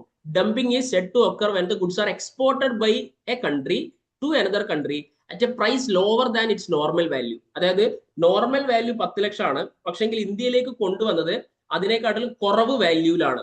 അങ്ങനെയാണെങ്കിൽ ആന്റി ഡംപിംഗ് ഡ്യൂട്ടി വരും. അപ്പൊ നമ്മൾ പറയും ഇത് തന്നെയല്ലേ നേരത്തെയും പറഞ്ഞ? ശ്രദ്ധിക്കുക, നേരത്തെ പറഞ്ഞത് ഒരു സ്പെസിഫൈഡ് കേസാണ്, ദാറ്റ് ഈസ് സബ്സിഡി. സബ്സിഡി അല്ല, ഡിസ്കൗണ്ട് ആണ് അവിടെ വരുന്നത്. സബ്സിഡി എന്ന് പറയുന്ന ഒരു ടേം അല്ല യൂസ് ചെയ്തതെന്നുണ്ടെങ്കിൽ ഈ സെയിം കോൺസെപ്റ്റില് 4 ലക്ഷത്തിന്റെ മേളിൽ ഇമ്പോസ് ചെയ്യുന്ന ഡ്യൂട്ടിയുടെ പേര് ആന്റി ഡംപിംഗ് ഡ്യൂട്ടി എന്നാവും. ഡൺ ആണോ? അതായത് ഇവിടെ മാർജിൻ ഓഫ് ഡംപിംഗ് കാണാൻ പറയും. മാർജിൻ ഓഫ് ഡംപിംഗ് എന്ന് പറഞ്ഞു കഴിഞ്ഞാൽ എത്രയാണ് ഡംപ് ചെയ്തതെന്ന് ചോദിച്ചാൽ നമ്മൾ പറയും എത്രയാ നിങ്ങളുടെ normal value. Normal values 10 lakh അല്ലേ? 10 lakh ആണ് നോർമൽ വാല്യൂ. ഇനി എത്രക്കാണ് നിങ്ങൾക്ക് അവർ എക്സ്പോർട്ട് ചെയ്ത് തന്നത്? എക്സ്പോർട്ട് ചെയ്ത് തന്നിരിക്കുന്നത് 6 ലക്ഷത്തിനാണ് എക്സ്പോർട്ട് ചെയ്ത് തന്നിരിക്കുന്നത്. ബാലൻസ് എത്രയുണ്ട്? 4 lakh. This is called margin of dumping. ഈ 4 ലക്ഷത്തിന്റെ മേളിൽ ആന്റി ഡംപിംഗ് ഡ്യൂട്ടി പേ ചെയ്യണം. Same concept, same concept, same concept, same concept. നിങ്ങൾ കൗണ്ടർ വെയിലിംഗിൽ എന്താണോ പഠിച്ച സെയിം സാധനം. ബട്ട് കൗണ്ടർ വെയിലിംഗ് നിങ്ങൾക്ക് വരുന്നത് സബ്സിഡി കിട്ടിയാലാണ്. ആന്റി ഡംപിംഗ് നിങ്ങൾക്ക് വരുന്നത് എപ്പോഴാ? ആന്റി ഡംപിംഗ് നിങ്ങൾക്ക് എപ്പോഴാണ് വരിക? സബ്സിഡി അല്ലാത്ത കേസിൽ, that is discount, normal discount. Done ആണോ?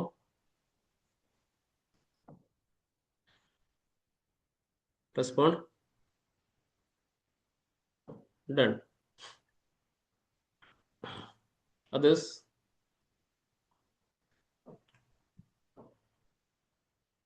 Yes. So next ഇത്രയുമേ ഡ്യൂട്ടീസ് ഉള്ളൂ കേട്ടോ. ഇത്രയും ഡ്യൂട്ടീസ് ഉള്ളൂ. ഇതിൽ എല്ലാ ഡ്യൂട്ടീസും നിങ്ങൾ വായിക്കുമ്പം ഇതിലൊരു 5 years പ്രൊവിഷൻ കാണാം. ഒരു 5 years പ്രൊവിഷൻ നിങ്ങൾക്ക് പല സ്ഥലങ്ങളിൽ കാണാം. മനസ്സിലാക്കുക. ഇപ്പം ഈ ഒരു കോമ്പൻസേഷൻ സെസ് എക്സാമ്പിൾ ആയിട്ട് എടുത്തു കഴിഞ്ഞാൽ ഒരു car, that is BMW car വാങ്ങുമ്പോഴാണല്ലോ നിങ്ങൾക്ക് കോമ്പൻസേഷൻ സെസ് വരൂ എന്ന് പറഞ്ഞേ. സേ 2020 വാങ്ങിയ ഒരു കാറാണ്, മാനുഫാക്ചർ ചെയ്തൊരു കാറാണെന്ന് വിചാരിക്കും. ഓക്കെ, ആക്ച്വലി ഈ ഒരു കാറ് മാനുഫാക്ചർ ചെയ്തിരിക്കുന്നത് 26 US നിന്നാണ് മാനുഫാക്ചർ ചെയ്തതെന്ന് വിചാരിക്കും. ഈ കാറ് നിങ്ങൾ ഇന്ത്യയിലേക്ക് കൊണ്ടുവരുന്നത് 1/1/2026 ഇത് എത്ര വർഷം മുന്നേ മാനുഫാക്ചർ ചെയ്തതാ? 5 വർഷത്തിന് മുന്നേ മാനുഫാക്ചർ ചെയ്തതല്ലേ? ശ്രദ്ധിക്കുക, ഒരു ഗുഡ്സ് മാനുഫാക്ചർ ചെയ്തിട്ട്, അല്ലെങ്കിൽ ഏതാണോ കേസ് ബേബി, ആ പർട്ടിക്കുലർ ഗുഡ്സ് മാനുഫാക്ചർ ചെയ്തിട്ട് വിത്തിൻ 5 yearsനുള്ളിൽ ഇമ്പോർട്ട് നടക്കണം. വിത്തിൻ 5 yearsനുള്ളിൽ ഇമ്പോർട്ട് നടക്കണം. 5 yearsനുള്ളിൽ ഇമ്പോർട്ട് നടന്നിട്ടില്ലെങ്കിൽ അതിന്റെ അർത്ഥം അത് ഓൾഡ് സ്റ്റോക്ക് ആണെന്ന് അർത്ഥം. ഓക്കെ, 5 വർഷത്തിനുള്ളിൽ ഇമ്പോർട്ട് നടന്നിട്ടില്ലെങ്കിൽ അതിന്റെ അർത്ഥം എന്താ? അത് ഓൾഡ് സ്റ്റോക്ക് ആണ്. ഇവിടെ 5 വർഷത്തിനുള്ളിൽ ഇമ്പോർട്ട് നടന്നോ? ഇല്ല. അങ്ങനെയാണെങ്കിൽ ഈവൺ ദോ അത് BMW കാർ ആണെങ്കിലും, ഈവൺ ദോ ലക്ഷൂറിയസ് പ്രൊഡക്റ്റ് ആണെങ്കിലും കോമ്പൻസേഷൻ സെസ് കൊടുക്കണ്ട. കാരണം 5 വർഷത്തിന് ശേഷമാണ് നിങ്ങൾ ഇമ്പോർട്ട് ചെയ്യുന്നതെങ്കിൽ കോമ്പൻസേഷൻ സെസ് കൊടുക്കണ്ട. Clear or not? Please comment. 5 വർഷത്തിന്റെ പ്രൊവിഷൻ പല സ്ഥലങ്ങളിൽ നിങ്ങൾ കാണും.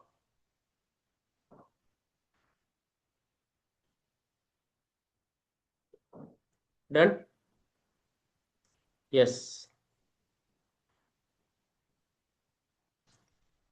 പക്കാ?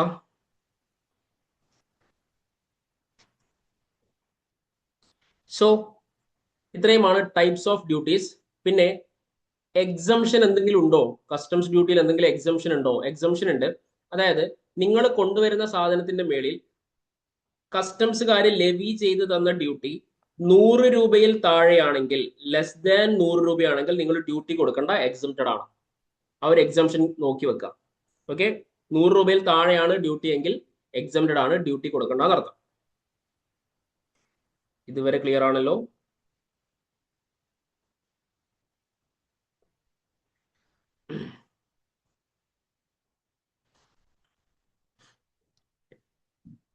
നോക്കിയാലോ? വാല്യുവേഷൻ നോക്കിയാലോ? IGST കേസ് ഒന്നുകൂടെ പറയാം. IGST കേസ് ഒന്നുകൂടെ പറയാം. IGST കേസ് എന്താന്ന് വെച്ച് കഴിഞ്ഞാൽ, നിങ്ങൾ വാങ്ങിയ പ്രൊഡക്റ്റ്, ഓക്കെ, നിങ്ങൾ വാങ്ങിയ പ്രൊഡക്റ്റ് സാംസങ് ആയിക്കോട്ടെ, സാംസങ്ങിന്റെ ഒരു ഫോൺ ആണെന്ന് വിചാരിച്ചോ. ഈ ഫോൺ ഇന്ത്യൻ മാർക്കറ്റിൽ അവൈലബിൾ അല്ലേ? ഇന്ത്യൻ മാർക്കറ്റിൽ അവൈലബിൾ ആണ്. എന്നിട്ടും നിങ്ങൾ ഈ പ്രൊഡക്റ്റ് എവിടുന്ന് കൊണ്ടുവന്നറിയോ? US നിന്നാണ് നിങ്ങൾ ഇന്ത്യയിലേക്ക് ഇമ്പോർട്ട് ചെയ്തത്. അതിന്റെ വല്ല കാര്യമുണ്ടോ? ഒരു കാര്യമില്ല. നിങ്ങൾ എന്ത് ചെയ്തു? ഒരു ക്യൂരിയോസിറ്റിന്റെ പുറത്ത് US നിന്നും സാംസങ്ങിന്റെ ഒരു ഫോൺ ഇമ്പോർട്ട് ചെയ്തു. ക്ലിയർ? ആക്ച്വലി ഇത് ഇന്ത്യൻ മാർക്കറ്റിൽ അവൈലബിൾ ആയ ഒരു സാധനമാണ്. ഇത് US നിന്നും നിങ്ങൾക്ക് ഇന്ത്യൻ മാർക്കറ്റിൽ അവൈലബിൾ ആയതിനേക്കാട്ടിൽ കുറഞ്ഞ പൈസക്ക് കിട്ടിയെന്ന് വിചാരിക്കാം. ചെറിയ പൈസക്ക് നിങ്ങൾക്ക് അവിടെ നിന്ന് കിട്ടി. അപ്പൊ ഇന്ത്യൻ മാർക്കറ്റിന് നഷ്ടമല്ലേ? അല്ലെങ്കിൽ ഇന്ത്യൻ ഗവൺമെന്റിന് നഷ്ടമല്ലേ? നിങ്ങൾ ഇത് ഇന്ത്യയിൽ നിന്ന് വാങ്ങിയിട്ടുണ്ടെങ്കിൽ ഇന്ത്യയുടെ GDP-യിൽ ആഡ് ആവേണ്ട എമൗണ്ട് ആയിരുന്നു. നിങ്ങളത് ഫോറിനിൽ നിന്ന് വാങ്ങിയത് കൊണ്ട് ഇന്ത്യയിലേക്ക് ഫ്ലോ ആവുന്ന ടാക്സ് കുറയും. അപ്പൊ ഗവൺമെന്റ് പറയും നിങ്ങൾ അങ്ങനെ ചെയ്താൽ എന്ന് വെച്ച് നിങ്ങളോട് അത് ചെയ്യേണ്ടതെന്ന് പറയാൻ ഗവൺമെന്റ് പറയാൻ പറ്റുമോ? ഇല്ല, അത് നിങ്ങളുടെ ഇഷ്ടമാണ്. ഗവൺമെന്റ് പറയുന്ന ഇതാണ്, നിങ്ങൾ അങ്ങനെ ചെയ്തു കഴിഞ്ഞാൽ കുറച്ച് ഡ്യൂട്ടി നിങ്ങൾ എക്സ്ട്രാ കൊടുക്കണം. അതായത് നിങ്ങൾ കാരണം ഇന്ത്യൻ മാർക്കറ്റിന് ഉണ്ടാവുന്ന ലോസ്, ദാറ്റ് ഈസ് സാംസങ് എന്ന് പറയുന്ന ഫോണിന് ഇന്ത്യൻ മാർക്കറ്റിൽ 1 ലക്ഷം രൂപയാണെങ്കിൽ ഈ 1 ലക്ഷത്തിന്റെ മേളിലുള്ള GST ഗവൺമെന്റിന് കിട്ടേണ്ടതല്ലേ? ബട്ട് നിങ്ങൾ ഇത് US-ൽ നിന്നും 50,000 രൂപക്ക് വാങ്ങിയെന്ന് വിചാരിച്ചോ. അങ്ങനെയാണെങ്കിൽ 50,000ത്തിന്റെ മേളിലുള്ള ഡ്യൂട്ടി അല്ലേ കസ്റ്റംസ് എന്നുള്ള പേരിൽ ഗവൺമെന്റിന് കിട്ടുള്ളൂ. ഗവൺമെന്റ് പറഞ്ഞു ബാലൻസ് നിങ്ങൾ കാരണം എനിക്കുണ്ടായ ലോസ്, ദാറ്റ് ഈസ് ബാലൻസ് 50,000 രൂപയുടെ മേളിൽ എനിക്ക് കോമ്പൻസേഷൻ വേണം.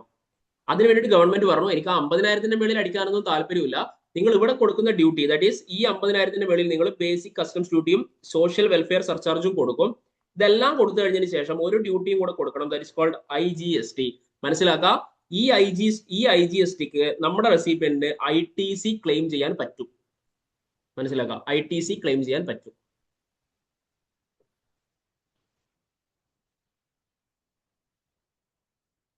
ഡ്യൂട്ടി ഇല്ലെന്നല്ല, കോമ്പൻസേഷൻ സെസ് ഇല്ല. കസ്റ്റംസ് ഡ്യൂട്ടിയും സോഷ്യൽ വെൽഫെയർ സർചാർജും ഒക്കെ ഉണ്ടാവും, ഡ്യൂട്ടി ഉണ്ടാവും, ബട്ട് അതിൽ കോമ്പൻസേഷൻ സെസ് ആഡ് ചെയ്യാൻ പറ്റില്ല. ആ 5 ഇയേഴ്സിന്റെ പ്രശ്നമുള്ള ഒരു ഡ്യൂട്ടിയും ആഡ് ചെയ്യാൻ പറ്റില്ല.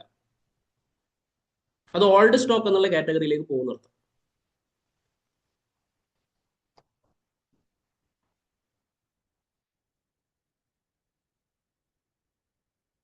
ഇടും ഇപ്പം വരും, ഒരു 8 മണിക്ക് വരും time of supply.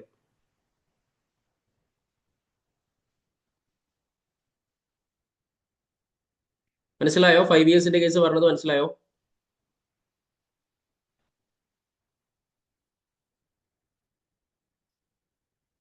Yes. Others, any doubts?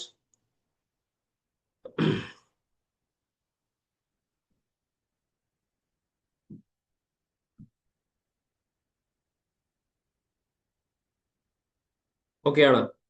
Just ഒന്ന് കമന്റ് ചെയ്തേ. ഓക്കെ അല്ലേ? വാല്യുവേഷൻ റൂൾസിലേക്ക് പോയാലോ?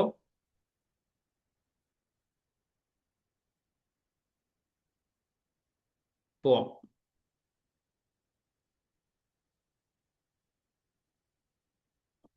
സോ ലിസൺ, ഇവിടെയാണ് നമ്മുടെ മൊത്തം പരിപാടി കേട്ടോ. 7 മാർക്ക് കിടക്കുന്നത് ഈ ഒരു ഏരിയയിലാണ്, വളരെ ശ്രദ്ധിക്കുക. വാല്യുവേഷൻ റൂൾസിൽ നമുക്ക് ഇവിടെ പഠിക്കാനുള്ളത് ട്രാൻസാക്ഷൻ വാല്യൂ എങ്ങനെ കാണും എന്നുള്ളതാണ്. ഇതിൽ കുറെ കഥ പറയുന്നുണ്ട്, കണ്ടീഷൻസ് ഒക്കെ സാറ്റിസ്ഫൈ ചെയ്യണം എന്നൊക്കെ പറയുന്നുണ്ട്. കണ്ടീഷൻ ഒന്നുമില്ല, നമ്മൾ വാല്യൂ സപ്ലൈയിൽ പറഞ്ഞ സെയിം കണ്ടീഷൻ ആണ്.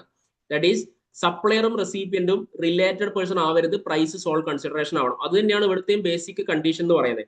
അതിന്റെ കൂടെ കുറച്ച് കാര്യങ്ങൾ, സെയിൽ പ്രൊസീഡിങ്സ് ഷെയർ ചെയ്യരുത്, പിന്നെ എന്താണ്, seller should not have any control on imported goods. Seller that is എക്സ്പോർട്ടർക്ക് ഇമ്പോർട്ട് ചെയ്ത ഗുഡ്സിന്റെ വെളിയിൽ പിന്നീട് ഒരു കൺട്രോളും ഉണ്ടാവരുത് എന്നൊക്കെ പറയുന്നുണ്ട്. ജസ്റ്റ് വായിച്ചു നോക്കിയാൽ മതി. ഈ കണ്ടീഷൻസ് ഒക്കെ സാറ്റിസ്ഫൈഡ് ആണെന്നുണ്ടെങ്കിൽ നിങ്ങൾ ട്രാൻസാക്ഷൻ വാല്യൂ കാണണം, നമ്മൾ ഇനി പറയാൻ പോകുന്ന രീതിയിൽ. ക്ലിയർ? ശ്രദ്ധിക്കാം.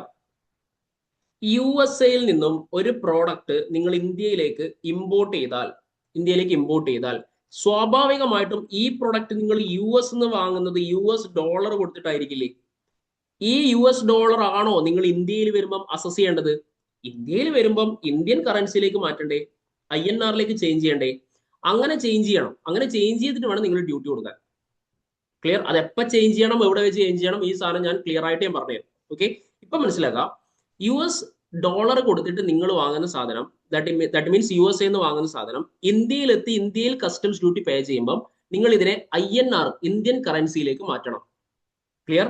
അങ്ങനെ ഇന്ത്യൻ കറൻസിയിലേക്ക് മാറ്റുമ്പം സ്വാഭാവികമായിട്ടും നമ്മൾ $1 ഇന്ത്യൻ റുപ്പീസ് എത്രയാണെന്ന് നമ്മൾ നോക്കും. അതിനെയാണ് എക്സ്ചേഞ്ച് റേറ്റ് എന്ന് പറയാം. സിമ്പിൾ അല്ലേ? അറിയാവുന്ന കാര്യമല്ലേ? ഈ എക്സ്ചേഞ്ച് റേറ്റ് നമ്മൾ എങ്ങനെ എടുക്കണം എന്നാണ് ചോദ്യം. എക്സ്ചേഞ്ച് റേറ്റ് എന്ന് പറയുന്നത് $1 ഈസ് ഈക്വൽ ടു, നമ്മൾ പറയാണ് $1 is equal to,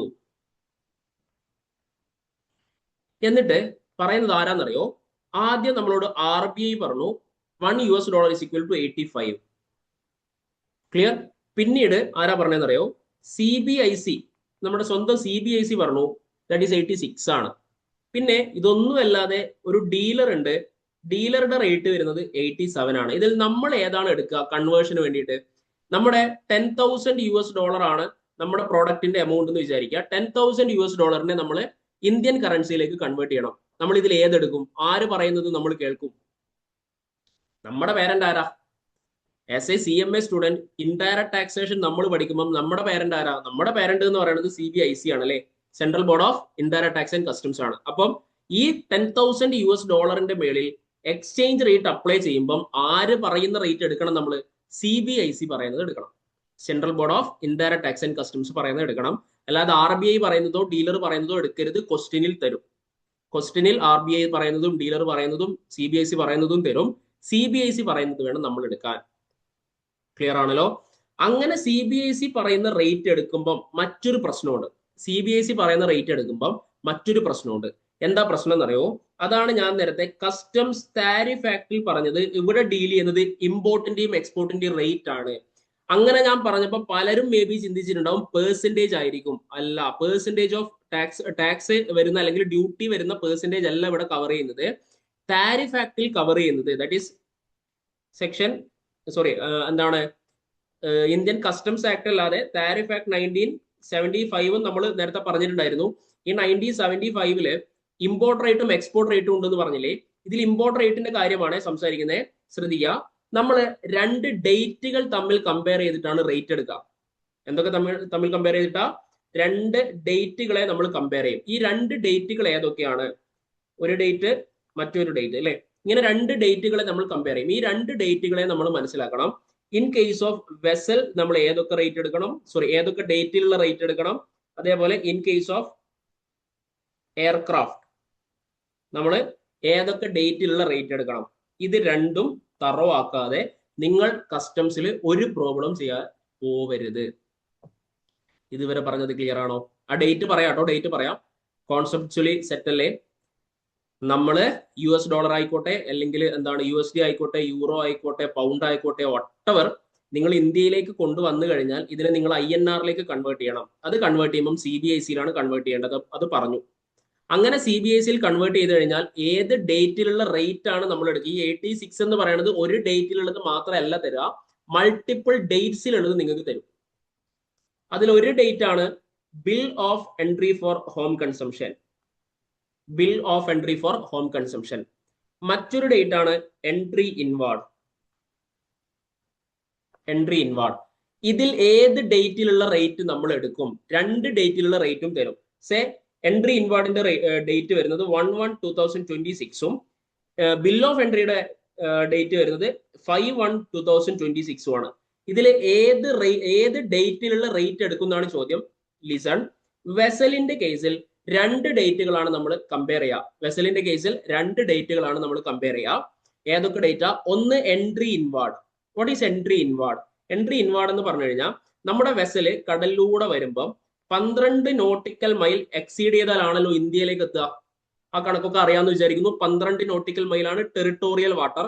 200 nautical mile വരെയാണ് exclusive economic zone. Clear?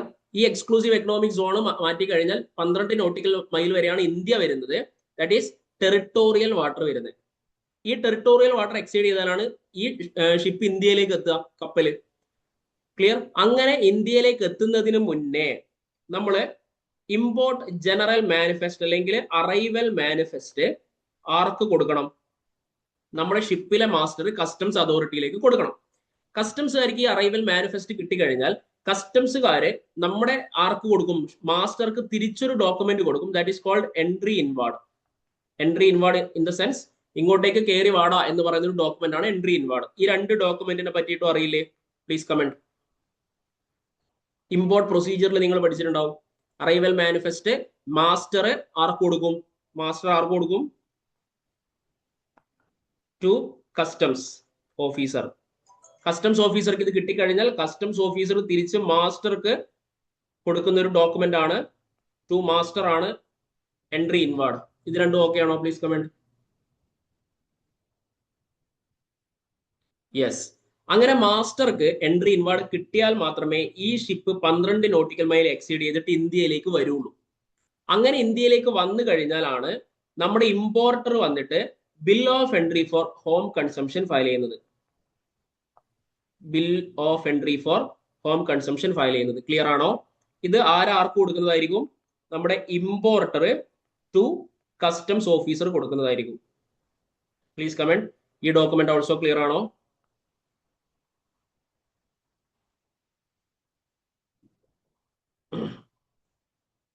Please comment, എല്ലാവരും ഒന്ന് കമന്റ് ചെയ്ത്. ഈ 3 ഡോക്യുമെന്റ് ക്ലിയർ ആണോ? യെസ്. അതായത് നമ്മൾ 3 ഡോക്യുമെന്റിനെ പറ്റിയിട്ടാണ് പറഞ്ഞത്. 3 ഡോക്യുമെന്റിനെ പറ്റിയിട്ടാണ് പറഞ്ഞത്. ഒന്നാമത്തെ ഡോക്യുമെന്റ്, വെസൽ ഇന്ത്യയിലേക്ക് വരുന്നതിന് മുന്നേ നമ്മുടെ ഷിപ്പിലെ മാസ്റ്റർ കസ്റ്റംസ് ഓഫീസർക്ക് കൊടുക്കേണ്ട ഒരു ഡോക്യുമെന്റ് ആണ് arrival manifest. That is import general manifest എന്ന് പറയും. പിന്നീട് കസ്റ്റംസ് ഓഫീസർക്ക് ഈ ഡോക്യുമെന്റ് കിട്ടിയാൽ കസ്റ്റംസ് ഓഫീസർ തിരിച്ച് നമ്മുടെ മാസ്റ്റർക്ക് കൊടുക്കുന്ന ഒരു ഡോക്യുമെന്റ് ആണ് എൻട്രി ഇൻവാർഡ്. വന്നോളൂ, ഇവിടെ പ്രോബ്ലം ഒന്നുമില്ല, ഓൾ സെറ്റ് ആണ്, ഓൾ ക്ലിയർ ആണ് എന്ന് പറയുന്ന ഒരു ഡോക്യുമെന്റ് ആണ് എൻട്രി ഇൻവാർഡ്. ആ എൻട്രി ഇൻവാർഡ് കിട്ടിക്കഴിഞ്ഞാൽ ഷിപ്പ് ഇന്ത്യയിൽ എത്തുന്നു, 12 നോട്ടിക്കൽ മൈൽ കഴിഞ്ഞ് ഇന്ത്യയിലേക്ക് വരുന്നു, കസ്റ്റംസ് പോർട്ടിലേക്ക് എത്തി. ദെൻ അൺലോഡിങ് കാര്യങ്ങളൊക്കെ കഴിഞ്ഞ് ഇമ്പോർട്ടർ വന്നിട്ട് എന്ത് ചെയ്യും? Bill of entry for home consumption file ചെയ്യും, വീട്ടിലേക്ക് കൊണ്ടുപോകും. ഡൺ? Please confirm. ഡൺ? ഇതുവരെ ഓക്കെ ആണോ? Yes. So listen, very very very common സെൻസിൽ ആൻസർ ചെയ്യണേ. ഈ 3 സ്റ്റേജിൽ ഇമ്പോർട്ടർ ഗവൺമെന്റിലേക്ക് ഡ്യൂട്ടി കൊടുക്കുന്നത് എപ്പോഴായിരിക്കും? ഇമ്പോർട്ടർ ഗവൺമെന്റിലേക്ക് ഡ്യൂട്ടി കൊടുക്കുന്നത് എപ്പോഴായിരിക്കും? ഈ 3 സ്റ്റേജസിൽ ഇമ്പോർട്ടർ ഗവൺമെന്റിലേക്ക് ഡ്യൂട്ടി കൊടുക്കുന്നത് എപ്പോഴായിരിക്കും?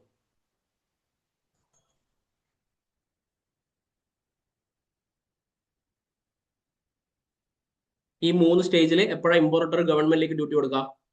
Very simple, bill of entry ആണല്ലോ. Bill of entry. കാരണം ഇമ്പോർട്ടർ അവിടെയല്ലേ വന്നേ. ഇമ്പോർട്ടർ വന്നിട്ട് വീട്ടിലേക്ക് എടുത്ത് കൊണ്ടുപോകാൻ വേണ്ടി bill of entry for home consumption file ചെയ്യുമ്പോഴല്ലേ ഡ്യൂട്ടി കൊടുക്കുക. Clear or not? ആ പറഞ്ഞത് ഓക്കെ ആണോ?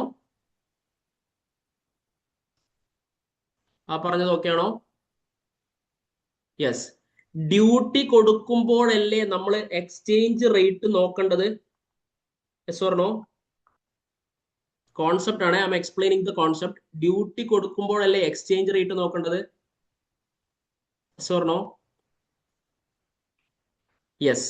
അങ്ങനെയാണെങ്കിൽ എന്റെ ചോദ്യം, എൻട്രി ഇൻവാർഡ് കിട്ടിയതിന് ശേഷം ഈ ഷിപ്പ് വന്ന് നമ്മുടെ പോർട്ടിലെത്തി bill of entry for home consumption file ചെയ്തു. ഇയാൾ വീട്ടിലേക്ക് കൊണ്ടുപോകുമ്പോൾ എക്സ്ചേഞ്ച് റേറ്റിൽ കൺവേർട്ട് ആക്കി ഡ്യൂട്ടിയും കൊടുത്തു. Again back to our provision. Exchange rate വെസലിന്റെ കേസിൽ ഏത് ഡേറ്റിലുള്ള റേറ്റ് എടുക്കണം എന്ന് ചോദിച്ചിട്ട് നമ്മളോട് ചോദിക്കുകയാണ്. എൻട്രി ഇൻവാർഡും ഉണ്ട്, bill of entry for home കൺസംഷനും ഉണ്ട്. രണ്ടും നടന്നിരിക്കുന്നത്. സ്വാഭാവികമായിട്ടും ഏറ്റവും ആദ്യം നടക്കാൻ ചാൻസ് ഉള്ളത് എൻട്രി ഇൻവാർഡ് ആണ്. പിന്നീടാണ് ഷിപ്പ് എത്തുന്നതും ബിൽ ഓഫ് എൻട്രി കൊടുക്കുന്നതും ഒക്കെ. കോമൺ സെൻസിൽ ആലോചിച്ചാൽ മനസ്സിലാവും. ഏത് ഡേറ്റിലുള്ള റേറ്റ് എടുക്കണം? ഇനി പറഞ്ഞേ, ഏത് ഡേറ്റിലുള്ള റേറ്റ് എടുക്കണം? 1126 ഓർ 5126?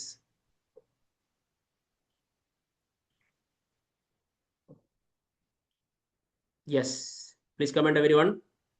യെസ്, വെരി സിമ്പിൾ മക്കളെ. ഒന്നുമില്ല, ടാക്സ് കൊടുക്കുന്ന ഡേറ്റിലുള്ള റേറ്റ് അല്ലേ നമുക്ക് വേണ്ടേ? ടാക്സ് കൊടുക്കുന്നത് bill of entry for home consumption ആണ്. കോൺസെപ്ച്വലി പറഞ്ഞാൽ ഈ 2 ഡേറ്റും കമ്പയർ ചെയ്യും. വിച്ച് എവർ ഈസ് ഏതാ? Later. Whichever is later. Clear or not? പലരുടെയും കിളി പോകുന്ന സ്ഥലമാണ് ഇത്. ഓക്കെ, ഈവൻ ശ്രദ്ധിക്കുക, ICMA തന്നെ ചില ആൻസേഴ്സിൽ അത് മിസ്റ്റേക്ക് ആയിട്ട് അവിടെ കൊടുത്തിട്ടുണ്ട്. അതുകൊണ്ടും കൂടെ പിള്ളേര് കൺഫ്യൂഷൻ ആവും. കോൺസെപ്റ്റിൽ ആലോചിച്ച കാര്യം കത്ത്. വെസലിന്റെ കാര്യം ഓക്കെ ആണോ? എവരി വൺ ഒന്ന് കമന്റ് ചെയ്തേ. യാ, ഓക്കെ, യെസ്. സോ ഇനി എയർക്രാഫ്റ്റിലേക്ക് വരുമ്പം എന്റെ ചോദ്യം ഇതാണ്. നമ്മള് ഇവിടെ 3 ഡോക്യുമെന്റിന്റെ കാര്യം പറഞ്ഞിട്ട് പറഞ്ഞു. 12 നോട്ടിക്കൽ മൈൽ ക്രോസ് ചെയ്യുന്നതിന് മുന്നേ അറൈവൽ മാനിഫെസ്റ്റ് കൊടുത്ത് അവിടെ പോർട്ടിൽ സ്ഥലമുണ്ടോ കാര്യങ്ങളൊക്കെ സെറ്റ് ചെയ്തു. എന്നിട്ട് എൻട്രി ഇൻവാർഡ് കിട്ടിയതിന് ശേഷമാണ് 12 നോട്ടിക്കൽ മൈൽ എക്സീഡ് ചെയ്തിട്ട് ഷിപ്പ് പോണത്. ഇതല്ലേ നമ്മൾ പറഞ്ഞേ? What about aircraft? എയർക്രാഫ്റ്റിന് അങ്ങനെ ചെയ്യാൻ പറ്റുമോ? എയർ സ്പേസിൽ 12 നോട്ടിക്കൽ മൈലിന്റെ മേളിൽ നിർത്തിയിട്ട് മാനിഫെസ്റ്റ് കൊടുത്ത് എൻട്രി ഇൻവാർഡിന് വെയിറ്റ് ചെയ്യാൻ പറ്റുമോ? Is it possible? Tell me. ഒരിക്കലുമില്ല. അതുകൊണ്ട് തന്നെ ഇവിടെ എൻട്രി ഇൻവാർഡ് എന്ന് പറയുന്ന സാധനത്തിന് പ്രസക്തി ഇല്ല. എൻട്രി ഇൻവാർഡിന് എന്തില്ല? പ്രസക്തി ഇല്ല. അപ്പോഴും ബിൽ ഓഫ് എൻട്രി ഫയൽ ചെയ്താലല്ലേ ഇമ്പോർട്ടർക്ക് വീട്ടിൽ കൊണ്ടുപോകാൻ പറ്റുള്ളൂ. So bill of entry will be there. Bill of entry അവിടെ ഉണ്ടാവും. ഫോർ ഹോം കൺസംഷൻ അവിടെ ഉണ്ടാവും. പക്ഷെ എന്തുണ്ടാവില്ല? എൻട്രി ഇൻവാർഡ് ഉണ്ടാവില്ല. പകരം എന്തുണ്ടാവും എന്നറിയോ? അറൈവൽ ഡേറ്റ് എടുക്കുക. പകരം എന്തെടുക്കുക? അറൈവൽ ഡേറ്റ് എടുക്കുക. അറൈവൽ ഡേറ്റിനെ ബിൽ ഓഫ് എൻട്രി ഡേറ്റുമായിട്ട് കമ്പയർ ചെയ്യാം. എപ്പോഴാണോ ഡ്യൂട്ടി കൊടുക്കുന്നത് അന്നായിരിക്കുമല്ലോ നമ്മൾ റേറ്റ് നോക്കുക. ഡ്യൂട്ടി കൊടുക്കുന്നത് എപ്പോഴായിരിക്കും? Whichever is earlier or later? Whichever is later. ഏതാണ് ലാസ്റ്റ് നടന്നത് അന്നത്തെ ഡേറ്റ് ആണ് നമ്മൾ എടുക്കുക. സെറ്റ് ആണോ? അപ്പൊ ചോദിക്കും സാറേ വാട്ട് അബൌട്ട് വെഹിക്കിൾ? എയർക്രാഫ്റ്റിന് എന്താണോ ഇത് തന്നെയാണ് വെഹിക്കിളും. Please comment.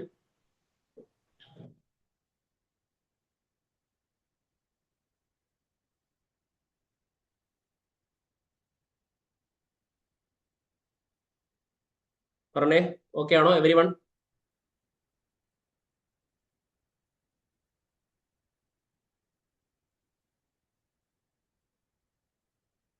ഓക്കെ, അതേഴ്സ് ഒന്ന് പറയൂ. നിങ്ങൾക്ക് മനസ്സിലായോ എന്ന് എനിക്ക് മനസ്സിലാവണമെങ്കിൽ നിങ്ങൾ പറയണം.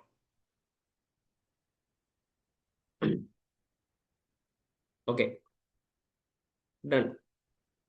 യെസ്. സോ നമ്മൾ എക്സ്ചേഞ്ച് റേറ്റ് എടുക്കേണ്ട ഡേറ്റും നമ്മൾ സക്സസ്ഫുള്ളി പഠിച്ചു. CBSEയുടെ റേറ്റ് ആണ്, ഏത് ഡേറ്റിലുള്ള റേറ്റ് എടുക്കണം, കാര്യങ്ങളൊക്കെ നമ്മൾ കണ്ടു.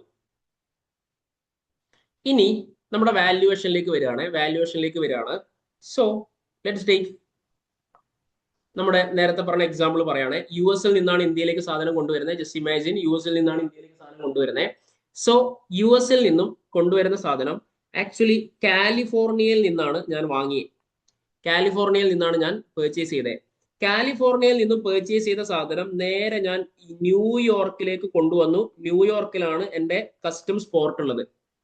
ന്യൂയോർക്കിൽ നിന്നും വെസലിലേക്ക് കയറ്റി ഞാനിത് ന്യൂയോർക്കിൽ നിന്നും ഇന്ത്യൻ കസ്റ്റംസ് പോർട്ടിലേക്ക് കൊണ്ടുവന്നു. ദാറ്റ് ഈസ് കൊച്ചിൻ പോർട്ടിലേക്ക് കൊണ്ടുവന്നു, കൊച്ചിൻ സീ പോർട്ടിലേക്ക് കൊണ്ടുവന്നു. ഇതാണ് കേസ്. സോ കാലിഫോർണിയയിൽ നിന്നും ഞാൻ ഈ പ്രൊഡക്റ്റ് പർച്ചേസ് ചെയ്യാനായിട്ട് ഒരു എമൗണ്ട് സ്പെൻഡ് ചെയ്തിട്ടുണ്ടാവില്ലേ? സേ $1000 സ്പെൻഡ് ചെയ്തു. അതിന്റെ മേളിൽ സോ മെനി എക്സ്പെൻസസ് ആഡ് ആവാൻ ചാൻസ് ഇല്ലേ? ദാറ്റ് ഈസ് ഇതിന്റെ പാക്കിംഗ് ചാർജ് ആഡ് ആയിട്ടുണ്ടാവും.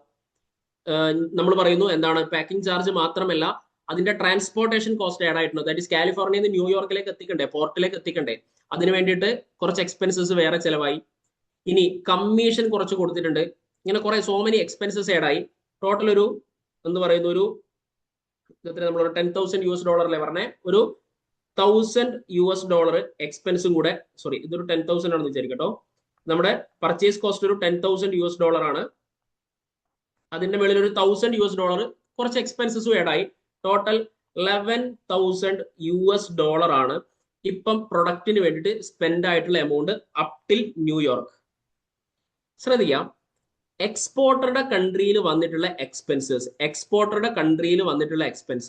ഈ എക്സ്പെൻസസിനെയാണ് നമ്മൾ FOB എന്ന് വിളിക്കുന്നത്. എന്താ വിളിക്കുക? FOB. What is FOB? FOB means free on board. FOB എന്ന് പറഞ്ഞാൽ എന്താ? Free on board. മനസ്സിലായോ? FOB എന്താന്ന് മനസ്സിലായോ?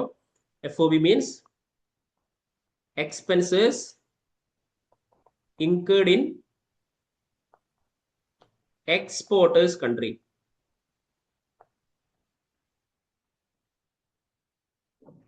Clear or not?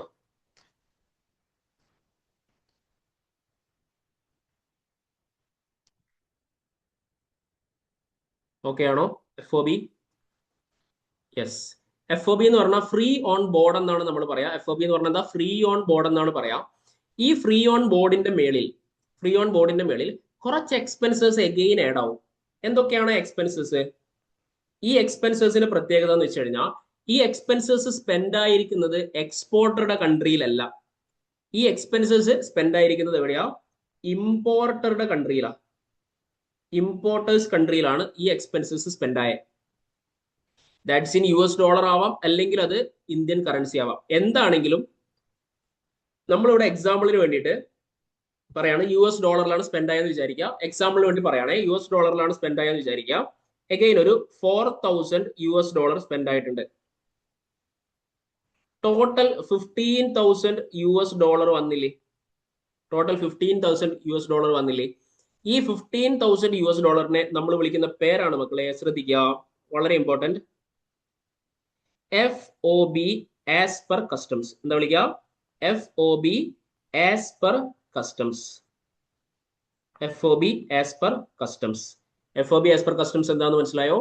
FOB എന്ന് പറഞ്ഞു കഴിഞ്ഞാൽ എല്ലാ എക്സ്പെൻസസും incurred in exporter's country. FOB as per customs എന്ന് പറഞ്ഞാൽ ആ FOBയുടെ മേളിൽ ഇന്ത്യയിൽ സ്പെൻഡ് ആയിട്ടുള്ള എല്ലാ എക്സ്പെൻസസും ആഡ് ആവുന്നു. ദാറ്റ്സ് ഇൻ US ഡോളർ ആവാം, ഇന്ത്യൻ കറൻസി ആവാം, വട്ട് എവർ ഇറ്റ് ഈസ്, നമ്മൾ അതും കൂടെ ആഡ് ചെയ്യും. എല്ലാം കൂടെ ആഡ് ചെയ്താൽ നമുക്ക് കിട്ടുന്ന ടോട്ടൽ എക്സ്പെൻസസിനെ നമ്മൾ വിളിക്കുന്ന പേരാണ് FOB as per customs. Clear or not? Yes, ഇത്രയും കിട്ടിയില്ലേ? So FOB as per customs കിട്ടിക്കഴിഞ്ഞാൽ രണ്ട് എക്സ്പെൻസസും കൂടെ നമുക്ക് ആഡ് ചെയ്യാനുണ്ട്. ഈ രണ്ട് എക്സ്പെൻസ് ആണ് വളരെ ഇമ്പോർട്ടന്റ്. ഏതൊക്കെയാണ് രണ്ട് എക്സ്പെൻസസ്? ശ്രദ്ധിച്ചോ. ഒന്നാമത്തെ സാധനമാണ് ഫ്രൈറ്റ്, രണ്ടാമത്തെ സാധനമാണ് ഇൻഷുറൻസ്. ഫ്രൈറ്റ് എന്ന് പറഞ്ഞു കഴിഞ്ഞാൽ നമ്മുടെ ഇന്ത്യൻ കസ്റ്റംസ് പോർട്ടില്, ദാറ്റ് ഈസ് കൊച്ചിൻ സീ പോർട്ടില് നമ്മുടെ വെസൽ വന്നു. ഈ വെസലിൽ നിന്നും നമ്മുടെ സാധനം അൺലോഡ് ചെയ്യണ്ടേ? ഈ അൺലോഡ് ചെയ്യാൻ വേണ്ടിയിട്ട് ഒരു കൂലിപ്പണിക്കാരൻ വരൂലേ? ആ കൂലിപ്പണിക്കാരന് നമ്മൾ പൈസ കൊടുക്കണ്ടേ? ദാറ്റ് ഈസ് കോൾഡ് ഫ്രൈറ്റ്, ചരക്ക് കൂലി. ഓക്കെ, ആ കൂലി തന്നാലും തന്നിട്ടില്ലെങ്കിലും നമ്മൾ ആഡ് ചെയ്യണം. This unloading charge, that is freight is mandatory. അത് തന്നാലും തന്നിട്ടില്ലെങ്കിലും ആഡ് ചെയ്യണം. ഇനി അങ്ങനെ അൺലോഡ് ചെയ്യുന്ന സമയത്ത് നമ്മുടെ ഗുഡ്സിന് ഡാമേജ് സംഭവിച്ചാലോ? അതിന്റെ റെസ്പോൺസിബിലിറ്റി ആർക്കാ? മാസ്റ്റർക്കാണ്, കസ്റ്റംസിനാണ് ആണല്ലോ. അവരല്ലേ സൂക്ഷിക്കണ്ടേ? അതുകൊണ്ട് തന്നെ അവരില്ലേ ഒരു ഇൻഷുറൻസ് എടുത്തു വെക്കും. ആ ഒരു റിസ്ക് അവിടെ ഉള്ളതുകൊണ്ട് ഈ ഇൻഷുറൻസും എടുത്തു വെക്കും. This is also mandatory. ഇത് രണ്ടും ക്വസ്റ്റ്യനിൽ തന്നാലും തന്നിട്ടില്ലെങ്കിലും നിങ്ങൾ ആഡ് ചെയ്യണം എന്നുള്ളതാണ് അർത്ഥം. ഫ്രൈറ്റും ഇൻഷുറൻസും തന്നാലും തന്നിട്ടില്ലെങ്കിലും ആഡ് ചെയ്യണം. ഈ ഫ്രൈറ്റും ഇൻഷുറൻസും കൂടെ നമ്മൾ ഈ FOB ആസ് പെർ കസ്റ്റംസിന്റെ കൂടെ ആഡ് ചെയ്യണം. ഇതെല്ലാം ആഡ് ചെയ്ത് കഴിഞ്ഞാൽ നമുക്ക് കിട്ടുന്ന എമൗണ്ടിനെ നമ്മൾ വിളിക്കുന്ന പേരാണ് CIF. എന്താ വിളിക്കുക? CIF അഥവാ അസസബിൾ വാല്യൂ. ഈ അസസബിൾ വാല്യൂവിന്റെ മേളിൽ അല്ലെങ്കിൽ CIFന്റെ മേളിലാണ് നമ്മൾ നേരത്തെ പറഞ്ഞ ബേസിക് കസ്റ്റംസ് ഡ്യൂട്ടിയും സോഷ്യൽ വെൽഫെയർ സർചാർജും IGSTയും എല്ലാ ഡ്യൂട്ടീസും നമ്മൾ ആഡ് ചെയ്യേണ്ടത്. Please comment. CIF വരെ എങ്ങനെ എത്തിയെന്ന് മനസ്സിലായോ? ഈ ഫോർമാറ്റ് നമ്മൾ പഠിക്കൂട്ടാ, എന്തൊക്കെ ആഡ് ചെയ്യണം എന്നൊക്കെ നമ്മൾ കാണും. യെസ്, ഇതുവരെ വളരെ കറക്റ്റ്. ഓക്കെ അല്ലേ? ഇനി CIF എന്ന് പറഞ്ഞു കഴിഞ്ഞാൽ ഇവിടെ നമ്മൾ എന്തൊക്കെയാണ് ആഡ് ചെയ്തേ?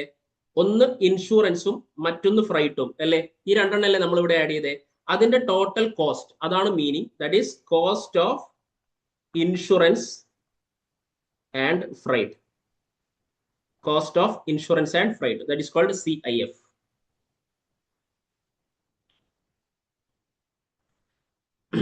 Okay, so listen, നമ്മളിവിടെ FOB ആസ് പെർ കസ്റ്റംസിലേക്കാണ് വരുന്നത്. FOB ആസ് പെർ കസ്റ്റംസിലേക്ക് വരുമ്പോൾ സോ മെനി ഐറ്റംസ് ആഡ് ചെയ്യാനുണ്ട്. അത് എന്തൊക്കെയാണ് കാര്യങ്ങളൊക്കെ നമുക്ക് നോക്കാം. Before that one more thing I will explain. ഈ ഫ്രൈറ്റും ഇൻഷുറൻസും നമുക്കൊന്ന് നോക്കാം. നമ്മൾ പറഞ്ഞു ക്വസ്റ്റ്യനിൽ തന്നാൽ ഓക്കെ, തന്നിട്ടില്ലെങ്കിൽ ഇത് എടുക്കണോ? Answer is yes, mandatory. ഇങ്ങനെയല്ലേ പറഞ്ഞേ? ആദ്യം നമുക്ക് ഇൻഷുറൻസിന്റെ കേസ് ഒന്ന് നോക്കാം. അതിൽ വലിയ കോംപ്ലിക്കേഷനോ കാര്യങ്ങളോ ഒന്നുമില്ല. ഇൻഷുറൻസ് ആണെങ്കിൽ നമ്മൾ നോക്കാം ഗിവൺ ആണോ. ഇഫ് ഗിവൺ എന്ത് ചെയ്യണം? ഗിവൺ ആണെങ്കിൽ തന്ന എമൗണ്ട് ഡയറക്ട്ലി എടുക്കാം. ഡയറക്ട്ലി നമുക്ക് എന്ത് ചെയ്യാം? ടേക്കൺ ചെയ്യാന്നർത്ഥം. ഇഫ് നോട്ട് ഗിവൺ ആണെങ്കിലോ? എടുക്കാതിരിക്കാൻ പറ്റുമോ? എന്തായാലും എടുക്കണം എന്നല്ലേ നമ്മൾ പഠിച്ചേ? എന്തായാലും എടുക്കണം. എങ്ങനെ എടുക്കണ്ടെന്ന് അറിയോ? നമുക്ക് already FOB as per customs കിട്ടിയില്ലേ?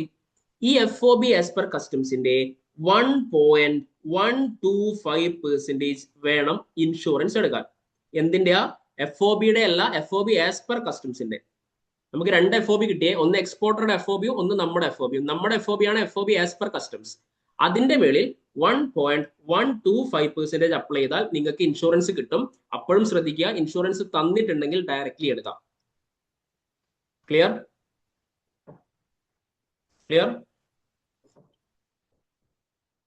യെസ്, ഈ പ്രൊവിഷൻ എല്ലാവർക്കും ഈ പ്രൊവിഷൻ ആണ്. ദാറ്റ് ഈസ് വെസൽ ആയിക്കോട്ടെ, എയർക്രാഫ്റ്റ് ആയിക്കോട്ടെ, നിങ്ങൾ ഏതിലാണ് ഇമ്പോർട്ട് ചെയ്യുന്ന ഒരു പ്രശ്നവുമില്ല, എല്ലാവർക്കും സെയിം പ്രൊവിഷൻ.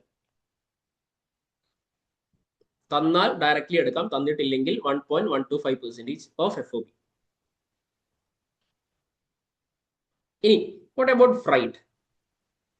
ഫ്രൈറ്റിന്റെ കാര്യം ശ്രദ്ധിക്കണം. നിങ്ങൾ തന്നെ ഒന്ന് പറഞ്ഞേ, ഞാൻ കോൺസെപ്ച്വലി കണക്ട് ചെയ്യാം. നിങ്ങൾ തന്നെ ഒന്ന് പറഞ്ഞേ, നമ്മൾ ഇമ്പോർട്ട് ചെയ്യുന്ന സാധനം വെസലിൽ വരുന്നതാണോ അതോ എയർക്രാഫ്റ്റിൽ വരുന്നതാണോ കോസ്റ്റ് കൂടാൻ ചാൻസ് ഉള്ളത്? Tell me. കോസ്റ്റ് കൂടാൻ ചാൻസ് ഉള്ളത് ഏതാ? പ്രൊഡക്റ്റിന്റെ കോസ്റ്റ് അല്ലേ, ട്രാൻസ്പോർട്ടേഷൻ കോസ്റ്റ് കൂടാൻ ചാൻസ് ഉള്ളത് ഏതില്ല? വെസലാണോ ഫ്ലൈറ്റ് ആണോ? ഏതാ പെട്ടെന്ന് എത്തുക എന്ന് ആലോചിച്ചാൽ മതി. ഒബ്വിയസ്ലി എന്താ എയർക്രാഫ്റ്റ് അതല്ലേ പെട്ടെന്ന് എത്താം. പെട്ടെന്ന് എത്തുമ്പോഴല്ലേ നമ്മൾ പൈസ കൊടുക്കണം. വന്ദേ ഭാരതല്ലേ നമ്മൾ പൈസ കൂടുതൽ കൊടുക്കുന്നത് അല്ലേ, അല്ലാതെ ഇന്റർസിറ്റിയിലല്ലല്ലോ. സ്വാഭാവികമായിട്ടും എയർക്രാഫ്റ്റിലാണ് പൈസ കൂടുക അല്ലേ. അങ്ങനെയാണെങ്കിൽ ഗവൺമെന്റിന് അവിടെ ഒരു കൺസേൺ ഉണ്ടാവില്ലേ? എയർക്രാഫ്റ്റിൽ ഇവർ തോന്നുന്നത് പോലെ ഫ്ലൈറ്റ് അടിക്കാൻ ചാൻസ് ഇല്ലേ? വെസലാണെങ്കിൽ നമുക്കൊരു ഗസ് ഉണ്ട്, പക്ഷെ എയർക്രാഫ്റ്റ് എന്ന് പറഞ്ഞാൽ പെട്ടെന്ന് എത്തൂലേ, അതിന്റെ ഒരു പ്രീമിയം ഒക്കെ നോക്കിയിട്ട് അവർ കൂടുതൽ ഫ്ലൈറ്റ് അടിച്ചാലോ. അതുകൊണ്ട് ഗവൺമെന്റ് അവിടെ ഒരു റെസ്ട്രിക്ഷൻ കൊണ്ടുവന്നിട്ടുണ്ട്. സോ ഫ്ലൈറ്റ് ആണെങ്കിൽ നിങ്ങൾ ഇത് എയർ ഫ്രൈറ്റ് ആണോ, ദാറ്റ് ഈസ് എയർക്രാഫ്റ്റിന്റെ ഫ്ലൈറ്റ് ആണോ അതോ സീ ഫ്രൈറ്റ് ആണോ എന്ന് നിങ്ങൾ നോക്കണം. സീ ഫ്രൈറ്റ് എന്ന് പറഞ്ഞു കഴിഞ്ഞാൽ എന്താ, വെസലിന്റെ ഫ്ലൈറ്റ് ആണോ നോക്കാം. എയർ ഫ്രൈറ്റ് ആണെങ്കിൽ ശ്രദ്ധിക്കുക, എയർ ഫ്രൈറ്റ് ആണെങ്കിൽ എന്താ പ്രൊവിഷൻ എന്നറിയോ? മാക്സിമം നിങ്ങൾക്ക് 20% ഓഫ് FOB ആസ് പെർ കസ്റ്റംസേ അടിക്കാൻ പറ്റുള്ളൂ. FOB ആസ് പെർ കസ്റ്റംസിന്റെ 20% മാക്സിമം നിങ്ങൾക്ക് കൊടുക്കാൻ പറ്റുള്ളൂ എന്നർത്ഥം. അപ്പൊ ഗിവൺ ആണെങ്കിൽ നിങ്ങൾക്ക് ക്വസ്റ്റ്യനിൽ എന്താണ് എയർ ഫ്രൈറ്റ് തന്നിട്ടുണ്ടെങ്കിൽ, എയർ ഫ്രൈറ്റ് തന്നിട്ടുണ്ടെങ്കിൽ ഡയറക്റ്റ്ലി എടുക്കാൻ പറ്റില്ല. നിങ്ങളത് 20% താഴെയാണ് അല്ലെങ്കിൽ 20% ആണ് എന്നുള്ളത് കൺഫേം ആക്കണം. 20% മേളിലാണെങ്കിൽ റെസ്ട്രിക്റ്റഡ് ടു 20%. നമുക്കിതിന് ഇങ്ങനെ പറയാം, ഗിവൺ ആണെങ്കിൽ ആ എമൗണ്ട് എടുക്കുക. ഇതിനെ നമ്മൾ ഗിവൺ എമൗണ്ടിനെ നമ്മൾ എന്തുമായിട്ട് കമ്പയർ ചെയ്യാം? ഓർ 20% ഓഫ് FOB ആയിട്ട് കമ്പയർ ചെയ്യാം. വിച്ച് എവർ ഈസ് ലോവർ ആണോ ഹയർ ആണോ? വിച്ച് എവർ ഈസ് ലോവർ നമ്മൾ എടുക്കുക. ഇതാണ് ഫ്രൈറ്റിന്റെ കേസ്. മാക്സിമം 20% കൊടുക്കാൻ പറ്റും. ഡൺ, ക്ലിയർ ആണോ? സീ ഫ്രൈറ്റ് ആണെങ്കിലോ? സീ ഫ്രൈറ്റ് ആണെങ്കിൽ ഒന്നുമില്ല. സീ ഫ്രൈറ്റ് ആണെങ്കിൽ നിങ്ങൾ ഒന്നും ചിന്തിക്കണ്ട. ഇഫ് ഗിവൺ നമുക്ക് ഡയറക്ട്ലി എടുക്കാന്നറിയാം, directly taken. If not given ആണെങ്കിൽ ഒന്നും നോക്കണ്ട. FOB ആസ് പെർ കസ്റ്റംസിന്റെ 20% അടിക്കുക. 20% of FOB as per customs. Clear? 20% of FOB as per customs. Comment ചെയ്തേ. ഓക്കെ ആണോ? യെസ്. സോ ഈ ഒരു ചാർട്ട് ഒന്ന് നോട്ട് ചെയ്ത് വെക്കാം. ഇതാണ് നിങ്ങളുടെ മെയിൻ സാധനം കേട്ടോ. ഇത് എഴുതി വെച്ചാലും മതി. ഒന്ന് വായിച്ചു നോക്കുക. എന്തെങ്കിലും ഡൗട്ട് ഉണ്ടെങ്കിൽ ചോദിച്ചേ. സെറ്റാണോ?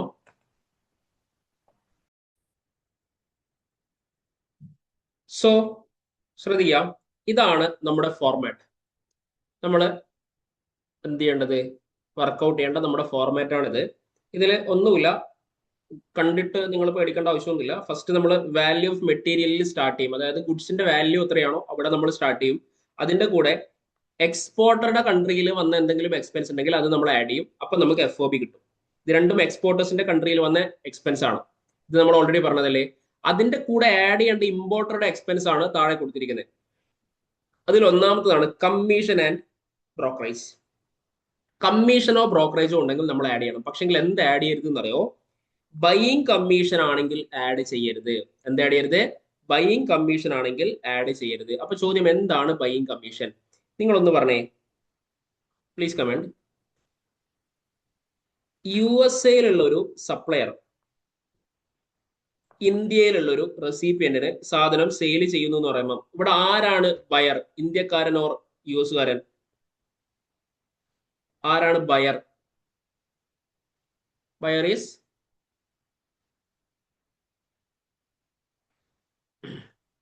ബയർ ആരാ? ഓഫ് കോഴ്സ് ഇന്ത്യക്കാരൻ അല്ലേ. ഇവനല്ലേ സാധനം വാങ്ങുന്നേ. ഇവൻ കമ്മീഷൻ കൊടുത്തു, that is called buying commission.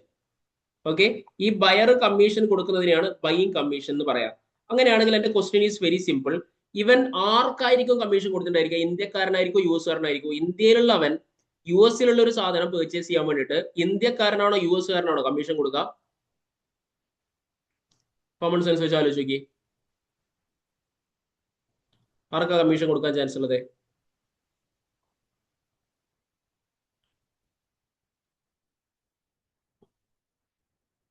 ഇന്ത്യക്കാരനായവൻ US-ലുള്ള ഒരു സാധനം പർച്ചേസ് ചെയ്യാൻ വേണ്ടിയിട്ട് ആർക്കായിരിക്കും കമ്മീഷൻ കൊടുക്കുക?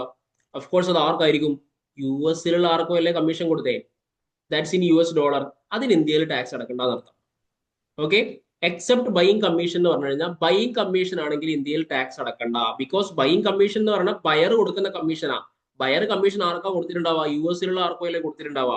അതെന്തിനാ ഇന്ത്യയിൽ ടാക്സ് അടക്കുന്നത്? US-ൽ ടാക്സ് അടക്കണമെങ്കിൽ അടച്ചോട്ടെ, ഇന്ത്യയിൽ ടാക്സ് അടക്കേണ്ട ആവശ്യമില്ല. നേരെ മറിച്ച് നിങ്ങൾ സെല്ലിംഗ് കമ്മീഷൻ ആലോചിച്ച് നോക്കിയേ.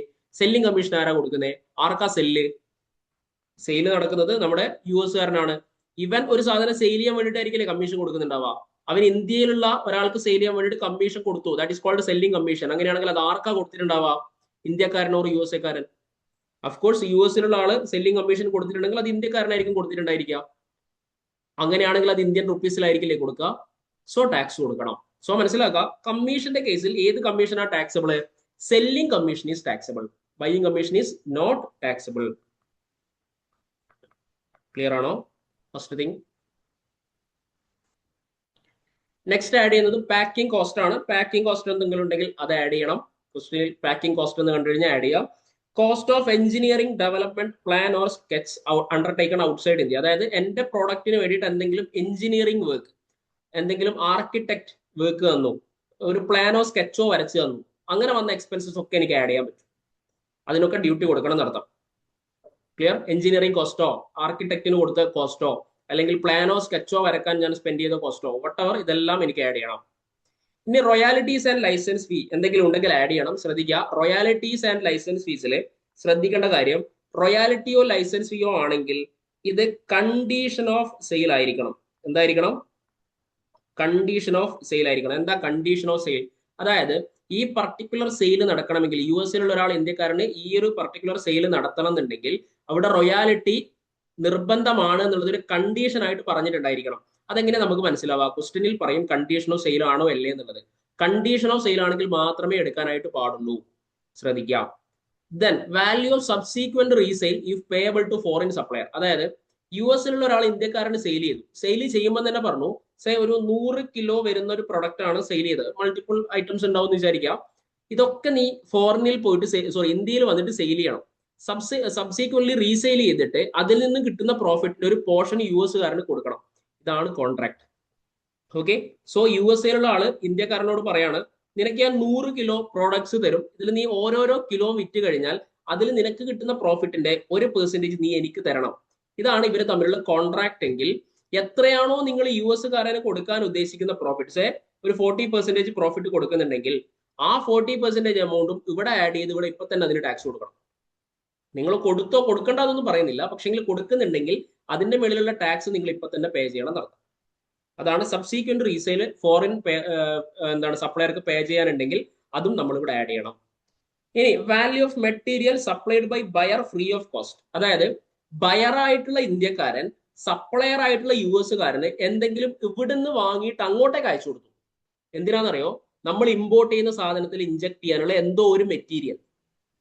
അങ്ങനെയും വരാലോ, ഞാനൊരു സാധനം ഇമ്പോർട്ട് ചെയ്യുന്നുണ്ട്, ആ സാധനം US നിന്നാണ് മാനുഫാക്ചർ ചെയ്യുന്നത്, പക്ഷെങ്കിൽ ആ സാധനത്തിൽ എന്തെങ്കിലും ഒരു പർട്ടിക്കുലർ ഒരു പ്രോഡക്റ്റ് അതിലേക്ക് ഇഞ്ചക്ട് ചെയ്യണം, അല്ലെങ്കിൽ അതിലേക്ക് ഇൻക്ലൂഡ് ചെയ്യണം.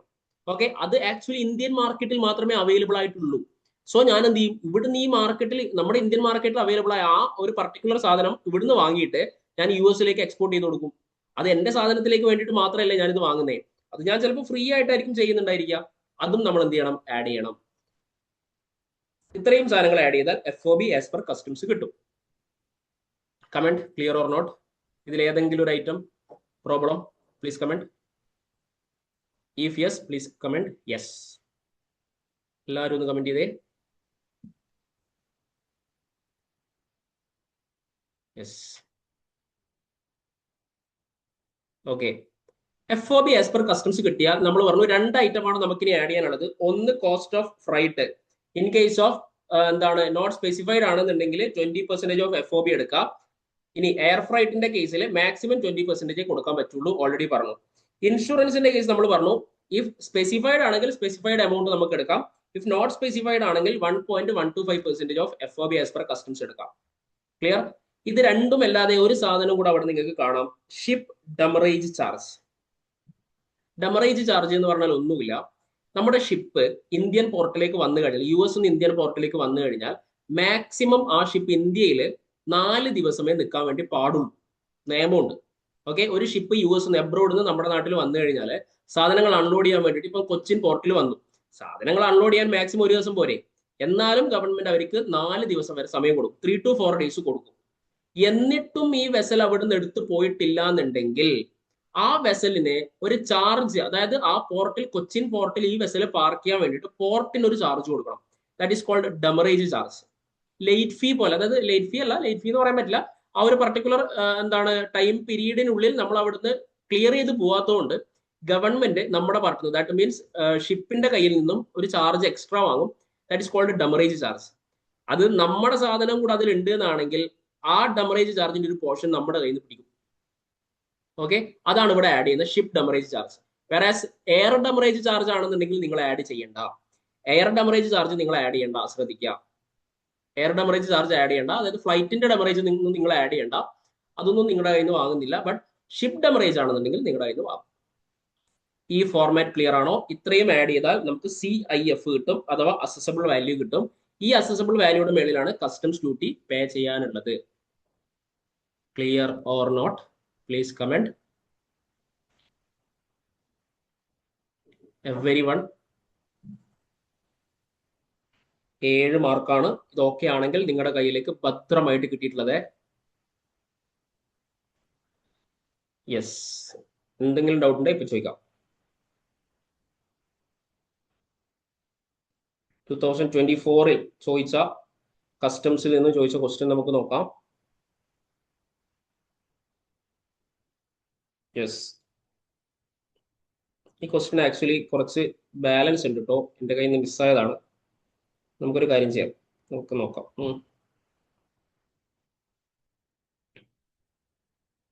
ഈ ഒരു ക്വസ്റ്റ്യൻ ഒന്ന് എടുത്തേ.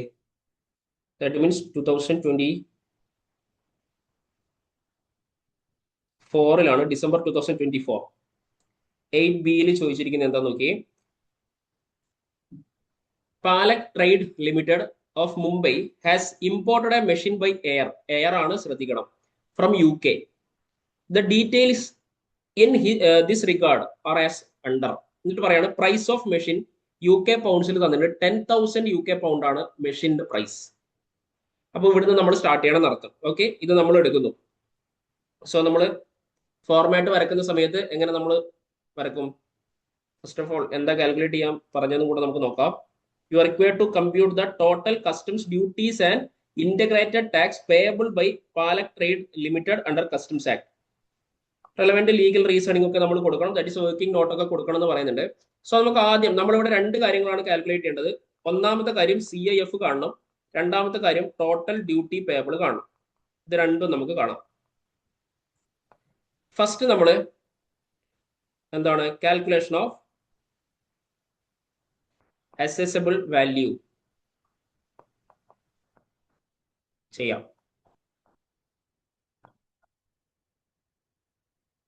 ഓർ CIF കൊടുക്കാട്ടോ, ഓഫ് ആരെയാണോ, that is palak trade limited ആണ് എഴുതുക. ദെൻ ഞാൻ കഴിഞ്ഞ സെഷനിലും ഞാൻ പറഞ്ഞിട്ടുണ്ടായിരുന്നു, വർക്കിംഗ് നോട്ടിന് വേണ്ടിയിട്ട് ഒരു കോളം സെപ്പറേറ്റ് കൊടുക്കുക. പെർട്ടിക്കുലേഴ്സ് എമൗണ്ട് ആണ് വരിക. ഇവിടെ എമൗണ്ട് ഇൻ റുപ്പീസ് ആണോ ഡോളറിലാണോ എന്നൊന്നും ഇവിടെ നിങ്ങൾ നോട്ട് ചെയ്യണ്ട, പകരം താഴെ നമുക്ക് എമൗണ്ട് കറക്റ്റ് കൊടുക്കണം, റുപ്പീസിലാണോ പൗണ്ട്സിലാണോ കൊടുക്കണം. ഇവിടെ ഫസ്റ്റ് വരുന്നത് value of price of machine ആണ്. സോ അവിടുന്ന് നമ്മൾ സ്റ്റാർട്ട് ചെയ്യുന്നു. പ്രൈസ് ഓഫ് മെഷീൻ, അതിന്റെ വർക്കിംഗ് നോട്ട് നമ്മൾ കൊടുക്കും. പ്രൈസ് ഓഫ് മെഷീൻ എത്രയാ?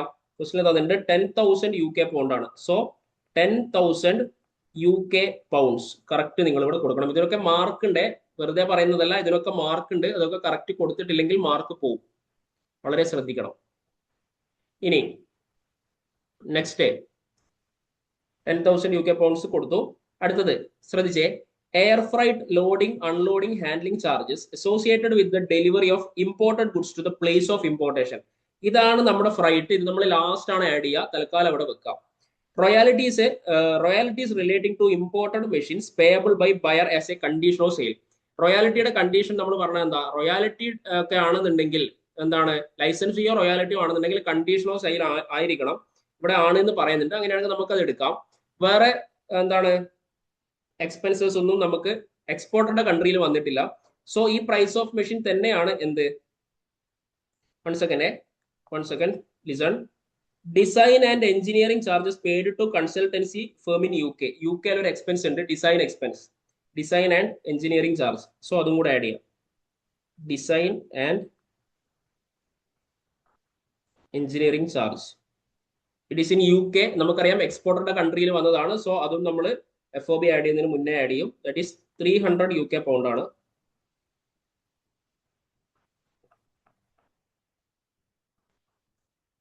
സോ ഇത്രയും ആഡ് ചെയ്ത് കഴിഞ്ഞാൽ നമുക്ക് എന്ത് കിട്ടും?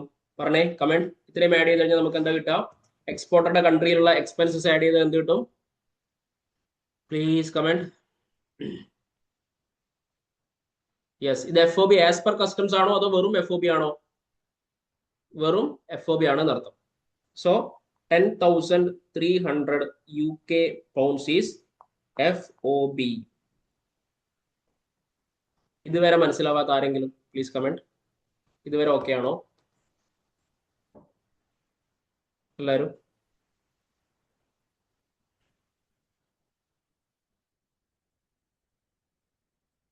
Yes,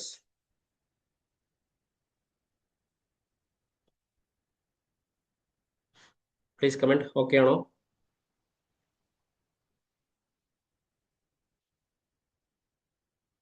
okay.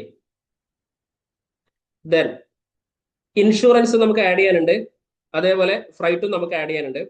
റോയാലിറ്റീസ് ആഡ് ചെയ്യാനുണ്ട് അല്ലെ? ആ റോയാലിറ്റീസ് ആണ് അടുത്ത് നമ്മൾ ആഡ് ചെയ്യാനായിട്ട് പോകുന്നത് കേട്ടോ. റോയാലിറ്റീസ് ആൻഡ് ലൈസൻസ് ഫീ. റോയാലിറ്റീസ്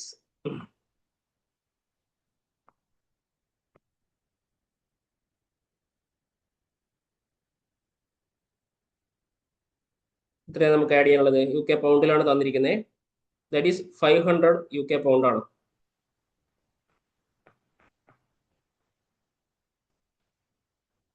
കത്തിയോ? ഇനി എന്തെങ്കിലും ആഡ് ചെയ്യാനുണ്ടോ? അതായത് ഇൻഷുറൻസ് ഫ്രൈറ്റും അല്ലാതെ മറ്റെന്തെങ്കിലും ഉണ്ടോ? Please comment. പറയുന്നത് നമുക്കില്ലല്ലോ. സോ ഇതിനെ നമ്മൾ എന്ത് വിളിക്കും? അപ്പം എന്താ വിളിക്കുക?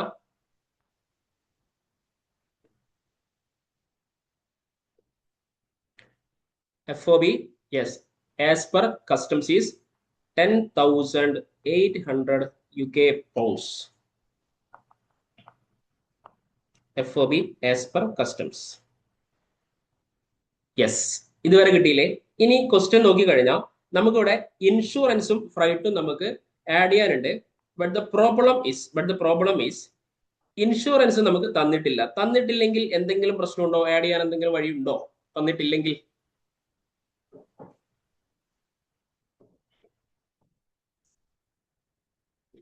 എടുക്കണോ? Yes, 1.125% of FOB as per customs എടുത്താൽ മതി. ഇനി എയർ ഫ്രൈറ്റ് നമുക്ക് തന്നിട്ടുണ്ട്. എയർ ഫ്രൈറ്റിന്റെ പ്രശ്നം എന്താ? മാക്സിമം എത്രയേ വരാവുള്ളൂ? മാക്സിമം 20% വരാവുള്ളൂ. അപ്പൊ നമ്മൾ എന്താ ചെയ്യേണ്ടതെന്നറിയോ? ഇവിടെ വെച്ചിട്ട് ഇതിനെ നമ്മൾ കൺവേർട്ട് ചെയ്യാം, INR കൺവേർട്ട് ചെയ്യാം. FOB as per customs in INR എന്നും പറഞ്ഞിട്ട് ഇതിനെ നമ്മൾ കൺവേർട്ട് ചെയ്യുക. കൺവേർട്ട് ചെയ്തതിന് ശേഷം അതിന്റെ 20% ഫ്രൈറ്റ് എടുക്കുക, 1.125% ഇൻഷുറൻസ് എടുക്കുക. പരിപാടി കഴിഞ്ഞു. സോ ഒന്ന് കൺവേർട്ട് ചെയ്യാൻ നോക്കിക്കഴിഞ്ഞാൽ ഇതിൽ നമുക്ക് 2 ഡേറ്റ് തന്നിട്ടുണ്ട്. അറൈവൽ ഡേറ്റും തന്നിട്ടുണ്ട്, ബിൽ ഓഫ് എൻട്രി ഡേറ്റും തന്നിട്ടുണ്ട്. ഈ ഡേറ്റ്സിൽ ഏത് ഡേറ്റ് ആണ് നമ്മൾ എടുക്കുക? Tell me. ഏത് ഡേറ്റിലുള്ള റേറ്റ് ആണ് നമ്മൾ എടുക്കുക?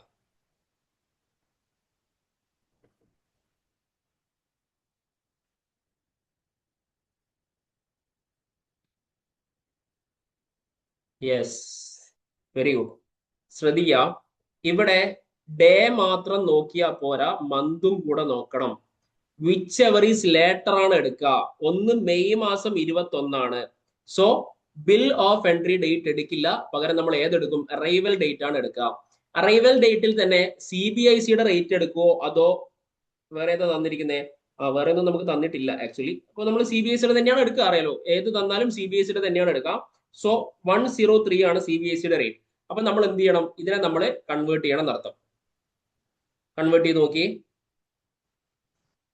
INR at ₹103 എത്ര വരാ? 11,12,400 rupees വരും. ഇത് കിട്ടിയോ എല്ലാവർക്കും? ഇത് കിട്ടിയോ എല്ലാവർക്കും? Yes, FOB as per customs കിട്ടി. ഇനി എന്ത് ചെയ്താൽ മതി? Add freight and add insurance. Freight is restricted to 20%. So ഈ എമൗണ്ട് എത്രയാണോ ഇതിന്റെ 20% ആയിരിക്കും ഫ്രൈറ്റ് വരിക. സോ ഫ്രൈറ്റ് ഈസ് 2,22,480 ആണ് ഫ്രൈറ്റ് വരിക. ക്ലിയർ ആണോ? ഇൻഷുറൻസോ? ഇൻഷുറൻസ് എത്രയാണെന്ന് കമ്പ്യൂട്ട് ചെയ്തേ. 1.125% ആണ്. ദാറ്റ് ഈസ് എത്ര വരും?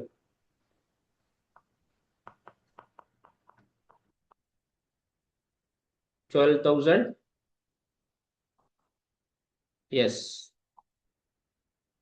514.5 വരും അല്ലേ? യെസ്, 0.5. പോയിന്റ്സ് ഒക്കെ അതുപോലെ തന്നെ കൊടുക്കുക കേട്ടോ, അല്ലെങ്കിൽ ഫൈനൽ ആൻസർ മിസ്റ്റേക്ക് വരാൻ ചാൻസ് ഉണ്ട്. ഇത്രയും ആഡ് ചെയ്ത് കഴിഞ്ഞാൽ നമുക്ക് കിട്ടുന്നതിനെയാണ് നമ്മൾ എന്ത് വിളിക്കുക? അസസബിൾ വാല്യൂ അഥവാ CIF എന്ന് വിളിക്കാം. യെസ്, കണ്ടുപിടിച്ചു നോക്കി.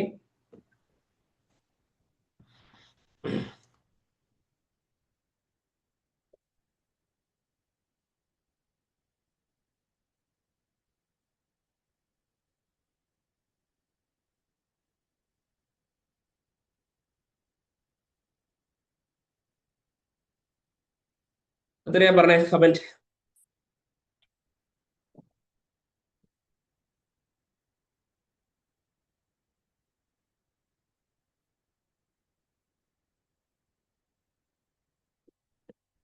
Total accessible value is, yes, 13,47,394.5 വരും. യെസ്, പക്ക. ഇതുവരെ ഓക്കെ ആണോ? നമുക്ക് 7 മാർക്ക് കിട്ടിയിട്ടില്ല. ഒന്നാമത്തെ കാര്യം, ഇതിന്റെ വർക്കിംഗ് നോട്ട് കൊടുക്കണം. എല്ലാവരും വർക്കിംഗ് നോട്ട് കൊടുക്കുക. 1, 2, 3 എന്ന് പറഞ്ഞിട്ട് നമ്മുടെ പ്രൊവിഷൻ, നോർമൽ പ്രൊവിഷൻ എഴുതി വെക്കുക, അറിയാലോ. ദെൻ അതിന്റെ താഴെ നമ്മൾ next calculation of total duty payable നമ്മൾ കണ്ടുപിടിക്കുന്നു. ടോട്ടൽ ഡ്യൂട്ടി പേയബിൾ കണ്ടുപിടിക്കാൻ അഗൈൻ സെയിം ടേബിൾ ഒക്കെ നമ്മൾ വരക്കുക. ദെൻ ഫസ്റ്റ് നമ്മൾ അസസബിൾ വാല്യൂ എഴുതാം. അസസബിൾ വാല്യൂ നമ്മളെ സംബന്ധിച്ചിടത്തോളം അസസബിൾ വാല്യൂ എത്രയാ? 11,12,400 അല്ലേ? സോറി, അത് FOB ആണ്. Accessible value is 13,47,394.5. ഇതിന്റെ മേളിൽ നമ്മൾ എന്ത് ചെയ്യുക? Add basic customs duty at. Question നോക്കിക്കഴിഞ്ഞാൽ എത്രയാണ് ആ ഡേറ്റിലുള്ള ബേസിക് കസ്റ്റംസ് ഡ്യൂട്ടി എന്ന് മനസ്സിലാവും. 20% ആണ് ബേസിക് കസ്റ്റംസ് ഡ്യൂട്ടി വരിക. 20% ആഡ് ചെയ്യുന്നു. എത്ര വരാ? ഇറ്റ് ഈസ് 2,69,478.9 വരും. കിട്ടിയോ? കിട്ടിയോ? ക്വസ്റ്റ്യനുള്ള ഫ്രൈറ്റ് എടുക്കരുത് in case of air freight. Air freight ആണെങ്കിൽ അത് എടുക്കരുത്. എയർ ഫ്രൈറ്റ് ആണെങ്കിൽ 20% നോക്കുക. നിങ്ങൾക്ക് വേണമെങ്കിൽ ഇവിടെ കമ്പയർ ചെയ്ത് നോക്കാം കേട്ടോ. ഞാനത് നോക്കിയില്ല, ഞാൻ ഡയറക്റ്റ്ലി എടുത്തു. 20% 2,22,480 അല്ലേ? ഇതിനെ നിങ്ങൾക്ക് അവിടെ ക്വസ്റ്റ്യനിൽ തന്നിരിക്കുന്ന ഫ്രൈറ്റ് 2,000 UK പൗണ്ട് ആണ്. അതിനെ നിങ്ങൾക്ക് 103 കൺവേർട്ട് ചെയ്തിട്ട് നോക്കാം ഏതാണ് വിച്ച് എവർ ഈസ് ഏർലിയർ ആണല്ലോ നമുക്ക് എടുക്കേണ്ടത്. നമുക്ക് മിസ്റ്റേക്ക് പറ്റുമോ നോക്കാം. 2000 UK പൗണ്ട്സ് എത്രയാണ് വരിക? അപ്പോൾ നമുക്ക് മിസ്റ്റേക്ക് പറ്റിയില്ലല്ലോ.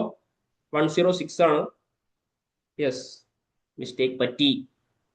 എന്താ, ഫ്രൈറ്റ് 20% റെസ്ട്രിക്ട് ചെയ്യുമ്പോൾ 103 കൺവേർട്ട് ചെയ്യുന്ന സമയത്ത് എത്ര വരിക? എത്ര വരിക? കമന്റ് ചെയ്തേ. പരിപാടി മനസ്സിലായോ? പരിപാടി മനസ്സിലായോ? എയർ ഫ്രൈറ്റ് ആണെന്നുണ്ടെങ്കിൽ അത് നീ ചോദിച്ചത് നന്നായിടാ, ചോദിച്ചാൽ നന്നായി. എയർ ഫ്രൈറ്റ് ആണെങ്കിൽ എന്താ പരിപാടി? യെസ്, 2,06,000 വരുള്ളൂ എയർ ഫ്രൈറ്റ് ആണെങ്കിൽ, അല്ലെ? അപ്പം 2,06,000 എടുക്കാൻ നടത്തും. അതല്ലേ വിച്ച് എവർ ഈസ് ഏർലിയർ? ആണോ അല്ലേ?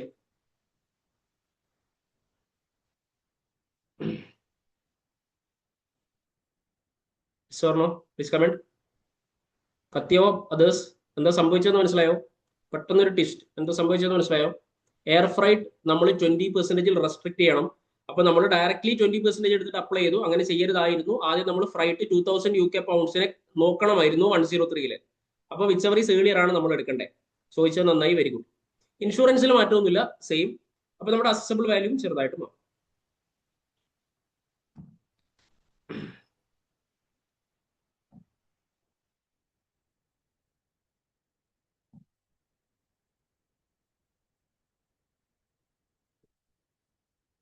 എത്ര വരും? അസസബിൾ വാല്യൂ വിൽ ബി 13,30,914.5 കിട്ടും.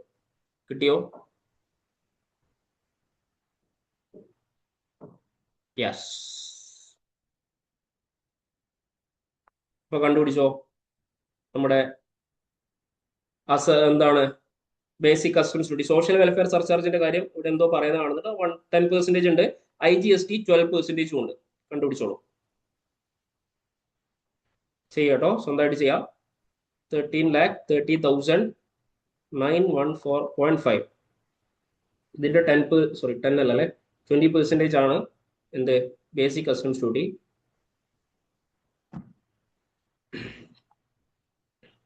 $2,66,182.9 ആണ് basic customs duty. Add social welfare surcharge at 10% of basic customs duty. അപ്പൊ നമുക്ക് ബേസിക് കസ്റ്റംസ് ഡ്യൂട്ടി എത്രയാണോ കിട്ടി അതിന്റെ 10% ആണ് എന്ത് സോഷ്യൽ വെൽഫെയർ സർചാർജ് വരിക. ദാറ്റ് ഈസ് എത്ര വരിക? 2,66,108.29 വരും. ഓക്കെ, ഇനി ഇങ്ങനെ ചെയ്താൽ നമുക്ക് സബ് ടോട്ടൽ ആണ് കിട്ടുക. സബ് ടോട്ടൽ എടുക്കുക. സബ് ടോട്ടൽ ഈസ് എത്രയാ? 182.9 പ്ലസ് 13,30,000. യെസ്, 16,23,715.69. ഇതാണ് സബ് ടോട്ടൽ വരിക. ഇനി ഈ സബ് ടോട്ടലിന്റെ മേളിൽ വേണം IGST അപ്ലൈ ചെയ്യാൻ. സോ IGST നമുക്ക് തന്നിട്ടുള്ളത് എത്ര പെർസെന്റേജ് ആണ് നോക്കുക. That is 12% into 12%. That is 1,94,845.883 വരും. ഓക്കെ, അപ്പൊ ടോട്ടൽ ഡ്യൂട്ടി പേയബിൾ എന്ന് പറഞ്ഞിട്ട് നിങ്ങൾ എന്ത് ചെയ്യണമെന്ന് അറിയോ? ടോട്ടൽ ഡ്യൂട്ടി പേയബിൾ എന്ന് പറഞ്ഞിട്ട് ഇവിടെ ഗവൺമെന്റിന് കൊടുക്കാനുള്ള ഡ്യൂട്ടി എത്രയാണോ അത് മാത്രം എടുക്കാം. ഗവൺമെന്റിന് കൊടുക്കാനുള്ള ഡ്യൂട്ടി മാത്രം നിങ്ങൾ ഇവിടെ എടുക്കുക. ദിവ്യ പറയാട്ടോ. ഗവൺമെന്റിന് കൊടുക്കാനുള്ള ഡ്യൂട്ടി മാത്രം എടുക്കുക. ഏതൊക്കെയാ ഗവൺമെന്റിന് കൊടുക്കാനുള്ള ഡ്യൂട്ടി? ഒന്ന് ബേസിക് കസ്റ്റംസ് ഡ്യൂട്ടി, മറ്റൊന്ന് സോഷ്യൽ വെൽഫെയർ സർചാർജ്, മറ്റൊന്ന് IGST. ഈ 3 ഐറ്റം മാത്രമേ ആഡ് ചെയ്യാൻ വേണ്ടി പാടുള്ളൂ. ഈ 3 ഐറ്റമാണ് നമ്മളോട് ആൻസറിൽ ചോദിച്ചത്. പരിപാടി മനസ്സിലായോ? Please comment.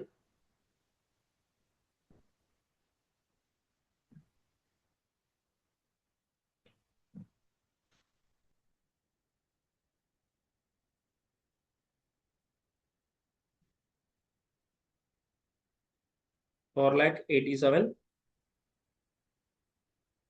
Please comment. കിട്ടിയോ?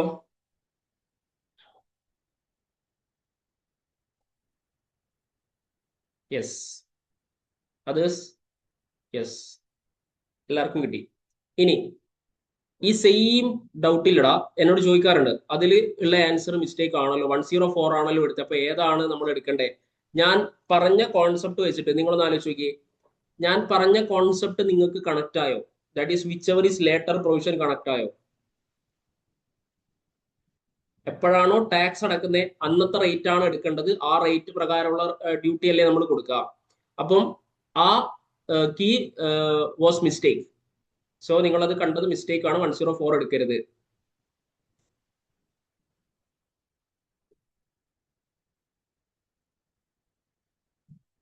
മേ ബി ആ ഒരു ലൈക്ക് ആ ഒരു ഡോക്യുമെന്റ് പ്രിപ്പയർ ചെയ്യുന്ന സമയത്ത് വിച്ച് എവർ ഈസ് ലേറ്ററിൽ നമ്മൾ പറഞ്ഞ ഒരു മന്ത് പ്രശ്നമാണ്, വലിയ പ്രശ്നമാണ്, പിന്നെ പ്രശ്നമാണ്, വലിയ പ്രശ്നമാണ്. എങ്ങനെ എടുക്കാവുള്ളൂ? 103 എടുക്കാവുള്ളൂ. നിങ്ങൾ ഈ ഒരു ക്വസ്റ്റ്യനിൽ നോക്കിയേ, ഈ ഒരു ക്വസ്റ്റ്യൻ മേ ബി അവർക്ക് എന്താണ്, അവർക്ക് മിസ്റ്റേക്ക് പറ്റിയതാണോ എന്ന് എനിക്കറിയില്ല.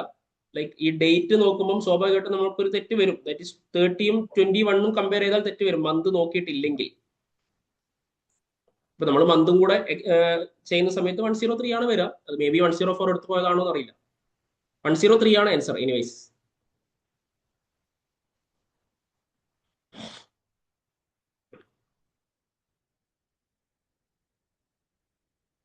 എല്ലാവരും ഒന്ന് കമന്റ് ചെയ്തേ. ഓക്കെ അല്ലേ?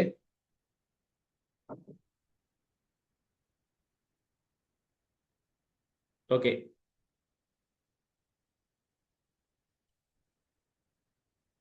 അതേഴ്സ്? ബാക്കിയുള്ളവർ പറയൂ.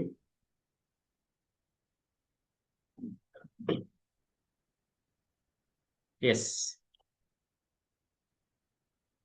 ഇനി ജൂൺ 25 എന്താ ചോദിച്ചത് നോക്കാം.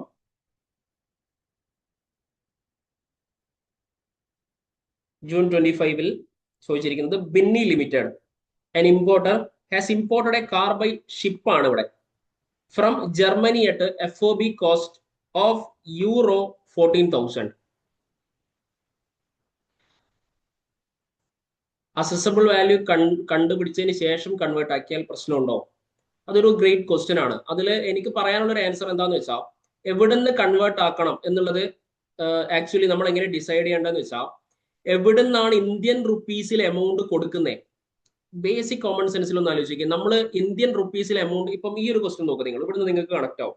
ഇവിടെ ഫ്രൈറ്റ് തന്നിട്ടുണ്ട്, ഡയറക്ട്ലി യൂറോയിലാണ് തന്നിരിക്കുന്നത്. ഇൻഷുറൻസ് ഇന്ത്യൻ റുപ്പീസിലാണ് കൊടുത്തിരിക്കുന്നതെന്നല്ലേ അതിന്റെ അർത്ഥം? ഇന്ത്യൻ റുപ്പീസിലാണ് കൊടുത്തിരിക്കുന്നതെന്ന് പറഞ്ഞാൽ അതിന്റെ അർത്ഥം എന്താ? ഇന്ത്യയിൽ എത്തിയതിനു ശേഷം പേ ചെയ്തു എന്നല്ലേ നമ്മൾ അതിൽ മനസ്സിലാക്കേണ്ടത്, റുപ്പീസിൽ അവിടെ വരുമ്പം അല്ലേ? ഡിസൈൻ ആൻഡ് ഡെവലപ്മെന്റ് ചാർജ് യൂറോയിലാണ് കൊടുത്തത്. ഡെമറേജ് ചാർജ് ഷിപ്പ് ഡെമറേജ് ആണോ? ഷിപ്പ് ഡെമറേജ് ആണ്, സോ എടുക്കാം, അതും യൂറോയിലാണ്.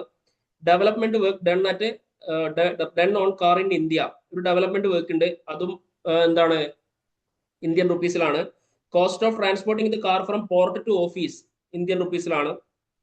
കമ്മീഷൻ, നോട്ട് ബൈയിങ് കമ്മീഷൻ, അതായത് സെല്ലിംഗ് കമ്മീഷൻ ആണ്. പെയ്ഡ് ടു ഏജന്റ് ഉണ്ട്, 5% ആണ്, കാര്യങ്ങളൊക്കെ പറയുന്നുണ്ട്, നോക്കാം. സോ ശ്രദ്ധിക്കാം, ലിസൺ.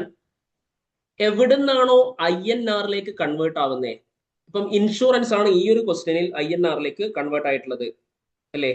എന്റെ ചോദ്യം ഞാൻ സിമ്പിൾ ആയിട്ട് ചോദിക്കട്ടെ, നമ്മൾ അസസബിൾ വാല്യൂ കണ്ടുപിടിച്ചതിന് ശേഷം കൺവേർട്ട് ചെയ്യുന്നതിനെ കൊണ്ട് നിങ്ങൾ എന്താ ഉദ്ദേശിക്കുന്നത്? ഇൻഷുറൻസും ഫ്രൈറ്റും നമ്മൾ കൊടുത്തിരിക്കുന്നത് US ഡോളറിലാണ്, അല്ലെങ്കിൽ ഈ ക്വസ്റ്റ്യൻ കമ്പയർ ചെയ്ത് പറയുമ്പോൾ യൂറോയിലാണ് എന്നല്ലേ? അങ്ങനെയാണോ? ആക്ച്വലി ഇൻഷുറൻസും ഫ്രൈറ്റും കൊടുക്കുന്നത് ഇന്ത്യയിൽ നിന്നല്ലേ?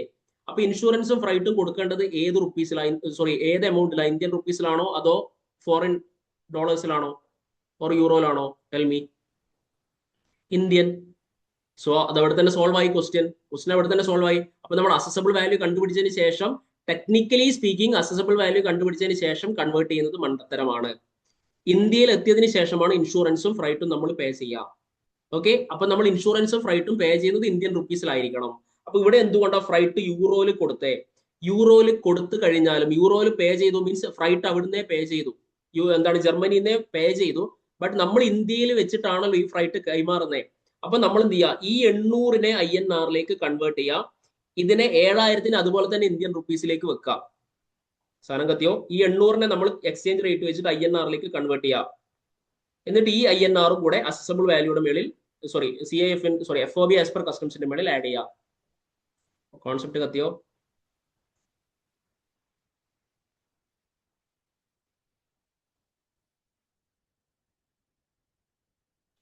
യെസ്. ഇനി സിമ്പിൾ കാര്യം നിങ്ങൾ മനസ്സിലാക്കേണ്ട ഒരു കാര്യമുണ്ട്. ക്വസ്റ്റ്യനിൽ തരുന്ന എല്ലാ സാധനങ്ങളും എടുത്തു വെച്ച് ആഡ് ചെയ്യരുത്. വളരെ ശ്രദ്ധിച്ച് വായിച്ചിട്ടേ ചെയ്യാവുള്ളൂ. മനസ്സിലാക്കുക, ഞാൻ ജർമ്മനിയിൽ നിന്നും യൂറോ ഒക്കെ കൊടുത്തൊരു സാധനം കസ്റ്റംസ് പോർട്ടിലേക്ക് എത്തിച്ചു. ഞാൻ കസ്റ്റംസ് ഡ്യൂട്ടി പേ ചെയ്തതിന് ശേഷം അത് കസ്റ്റംസ് ഡിപ്പാർട്ട്മെന്റിന്റെ പോർട്ടിൽ നിന്നും ഞാൻ എന്റെ ഓഫീസിലേക്ക് കൊണ്ടുപോകില്ലേ? ഓഫീസിലേക്ക് കൊണ്ടുപോകുമ്പോൾ വരുന്ന എക്സ്പെൻസോ അല്ലെങ്കിൽ അതിനുശേഷം വരുന്ന എക്സ്പെൻസിനോ ഞാൻ ഡ്യൂട്ടി കൊടുക്കേണ്ട ആവശ്യമുണ്ടോ? ടെൽമി. ഇല്ല. ക്വസ്റ്റ്യനിൽ അങ്ങനെയുള്ള കുറെ ഐറ്റംസ് തരും. അതായത് കസ്റ്റംസ് പോർട്ടിൽ നിന്നും ഞാൻ എന്റെ ഓഫീസിലേക്ക് കൊണ്ടുപോയി, എനിക്ക് ഇത്ര എമൗണ്ട് സ്പെൻഡ് ആയി തരും, കൺസിഡർ ചെയ്യരുത്. ഓക്കെ. ഇനി എനിക്ക് എന്റെ ഓഫീസിൽ വെച്ചിട്ട് കുറച്ച് പരിപാടീസ് ഉണ്ടായിരുന്നു, കുറച്ച് വർക്കോ കാര്യങ്ങളോ ഞാൻ അവിടുന്ന് ഡൺ ചെയ്തു, അങ്ങനെയാണെങ്കിലും ചെയ്യരുത്. ഈ ക്വസ്റ്റ്യൻ നിങ്ങൾ നോക്കിയേ. ഡെവലപ്മെന്റ് വർക്ക് ചെയ്തിട്ടുണ്ട്. എവിടെ വെച്ചിട്ടാ ഡെവലപ്മെന്റ് വർക്ക് ചെയ്തേ? ഇന്ത്യയിൽ വെച്ചിട്ടാ വർക്ക് ചെയ്തേ? എടുക്കുവോ? Development work done on the car in India. അത് നമ്മൾ നോക്കേണ്ട ആവശ്യമുണ്ടോ? അതിന് നമ്മൾ എന്തിനാ ഡ്യൂട്ടി കൊടുക്കുന്നത്? ഡ്യൂട്ടി എന്തിനാ നമ്മൾ കൊടുക്കുന്നത്? ഇമ്പോർട്ട് ചെയ്തതിനല്ലേ ഡ്യൂട്ടി കൊടുക്കുന്നത്. സോ എടുക്കരുത്. ഇനി cost of transporting the car from port to office of Binny limited എടുക്കേണ്ട ആവശ്യമുണ്ടോ? കസ്റ്റംസ് പോർട്ടിൽ നിന്നും ഓഫീസിലേക്ക് കൊണ്ടുപോയി എടുക്കേണ്ട ആവശ്യമുണ്ടോ? That is also not included. Clear? ആ കാര്യം കത്തിയോ?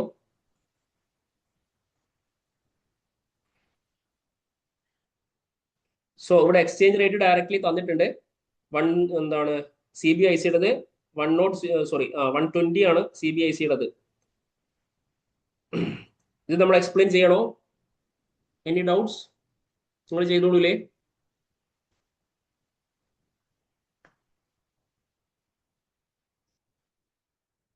Tell me, please tell me. നമ്മൾ ഇവിടെ ചെയ്യണമെന്നുണ്ടെങ്കിൽ ഇവിടെ ചെയ്യും.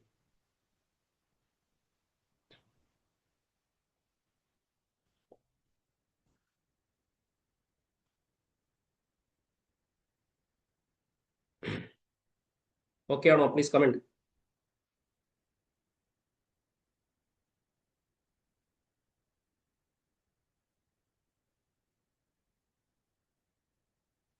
ലാസ്റ്റ് ഇയറിൽ ചോദിച്ച ഒരു ക്വസ്റ്റ്യൻ കണ്ടോ നിങ്ങൾ?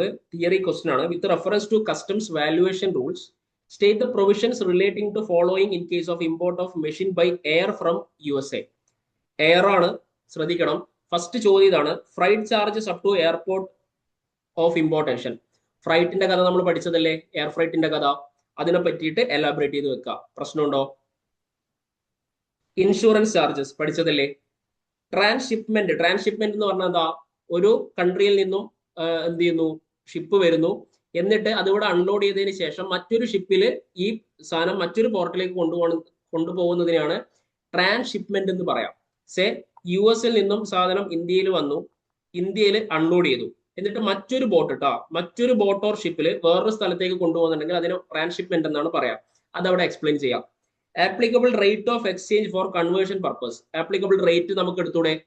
എയറിന്റെ കേസിൽ ഏതൊക്കെ ഡേറ്റുകൾ കമ്പയർ ചെയ്യണം, അതിൽ വിച്ച് ഈസ് ലേറ്റർ എടുക്കണം പറഞ്ഞതാണ്. എന്നിട്ട് അതിൽ CBIC എടുക്കണം, അതും പറഞ്ഞതാണ്.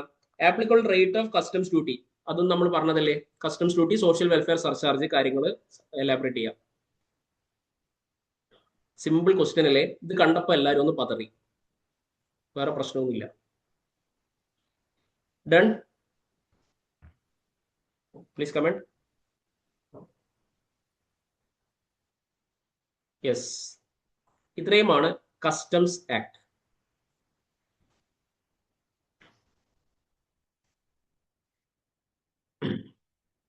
Any doubts you can ask.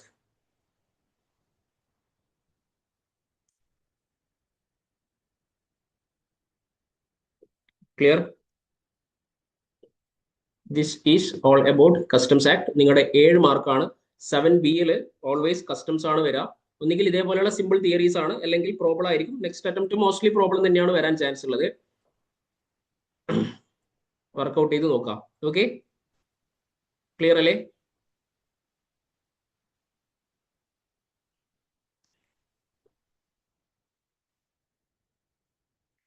Yes. So this is Customs Act 1962. Okay.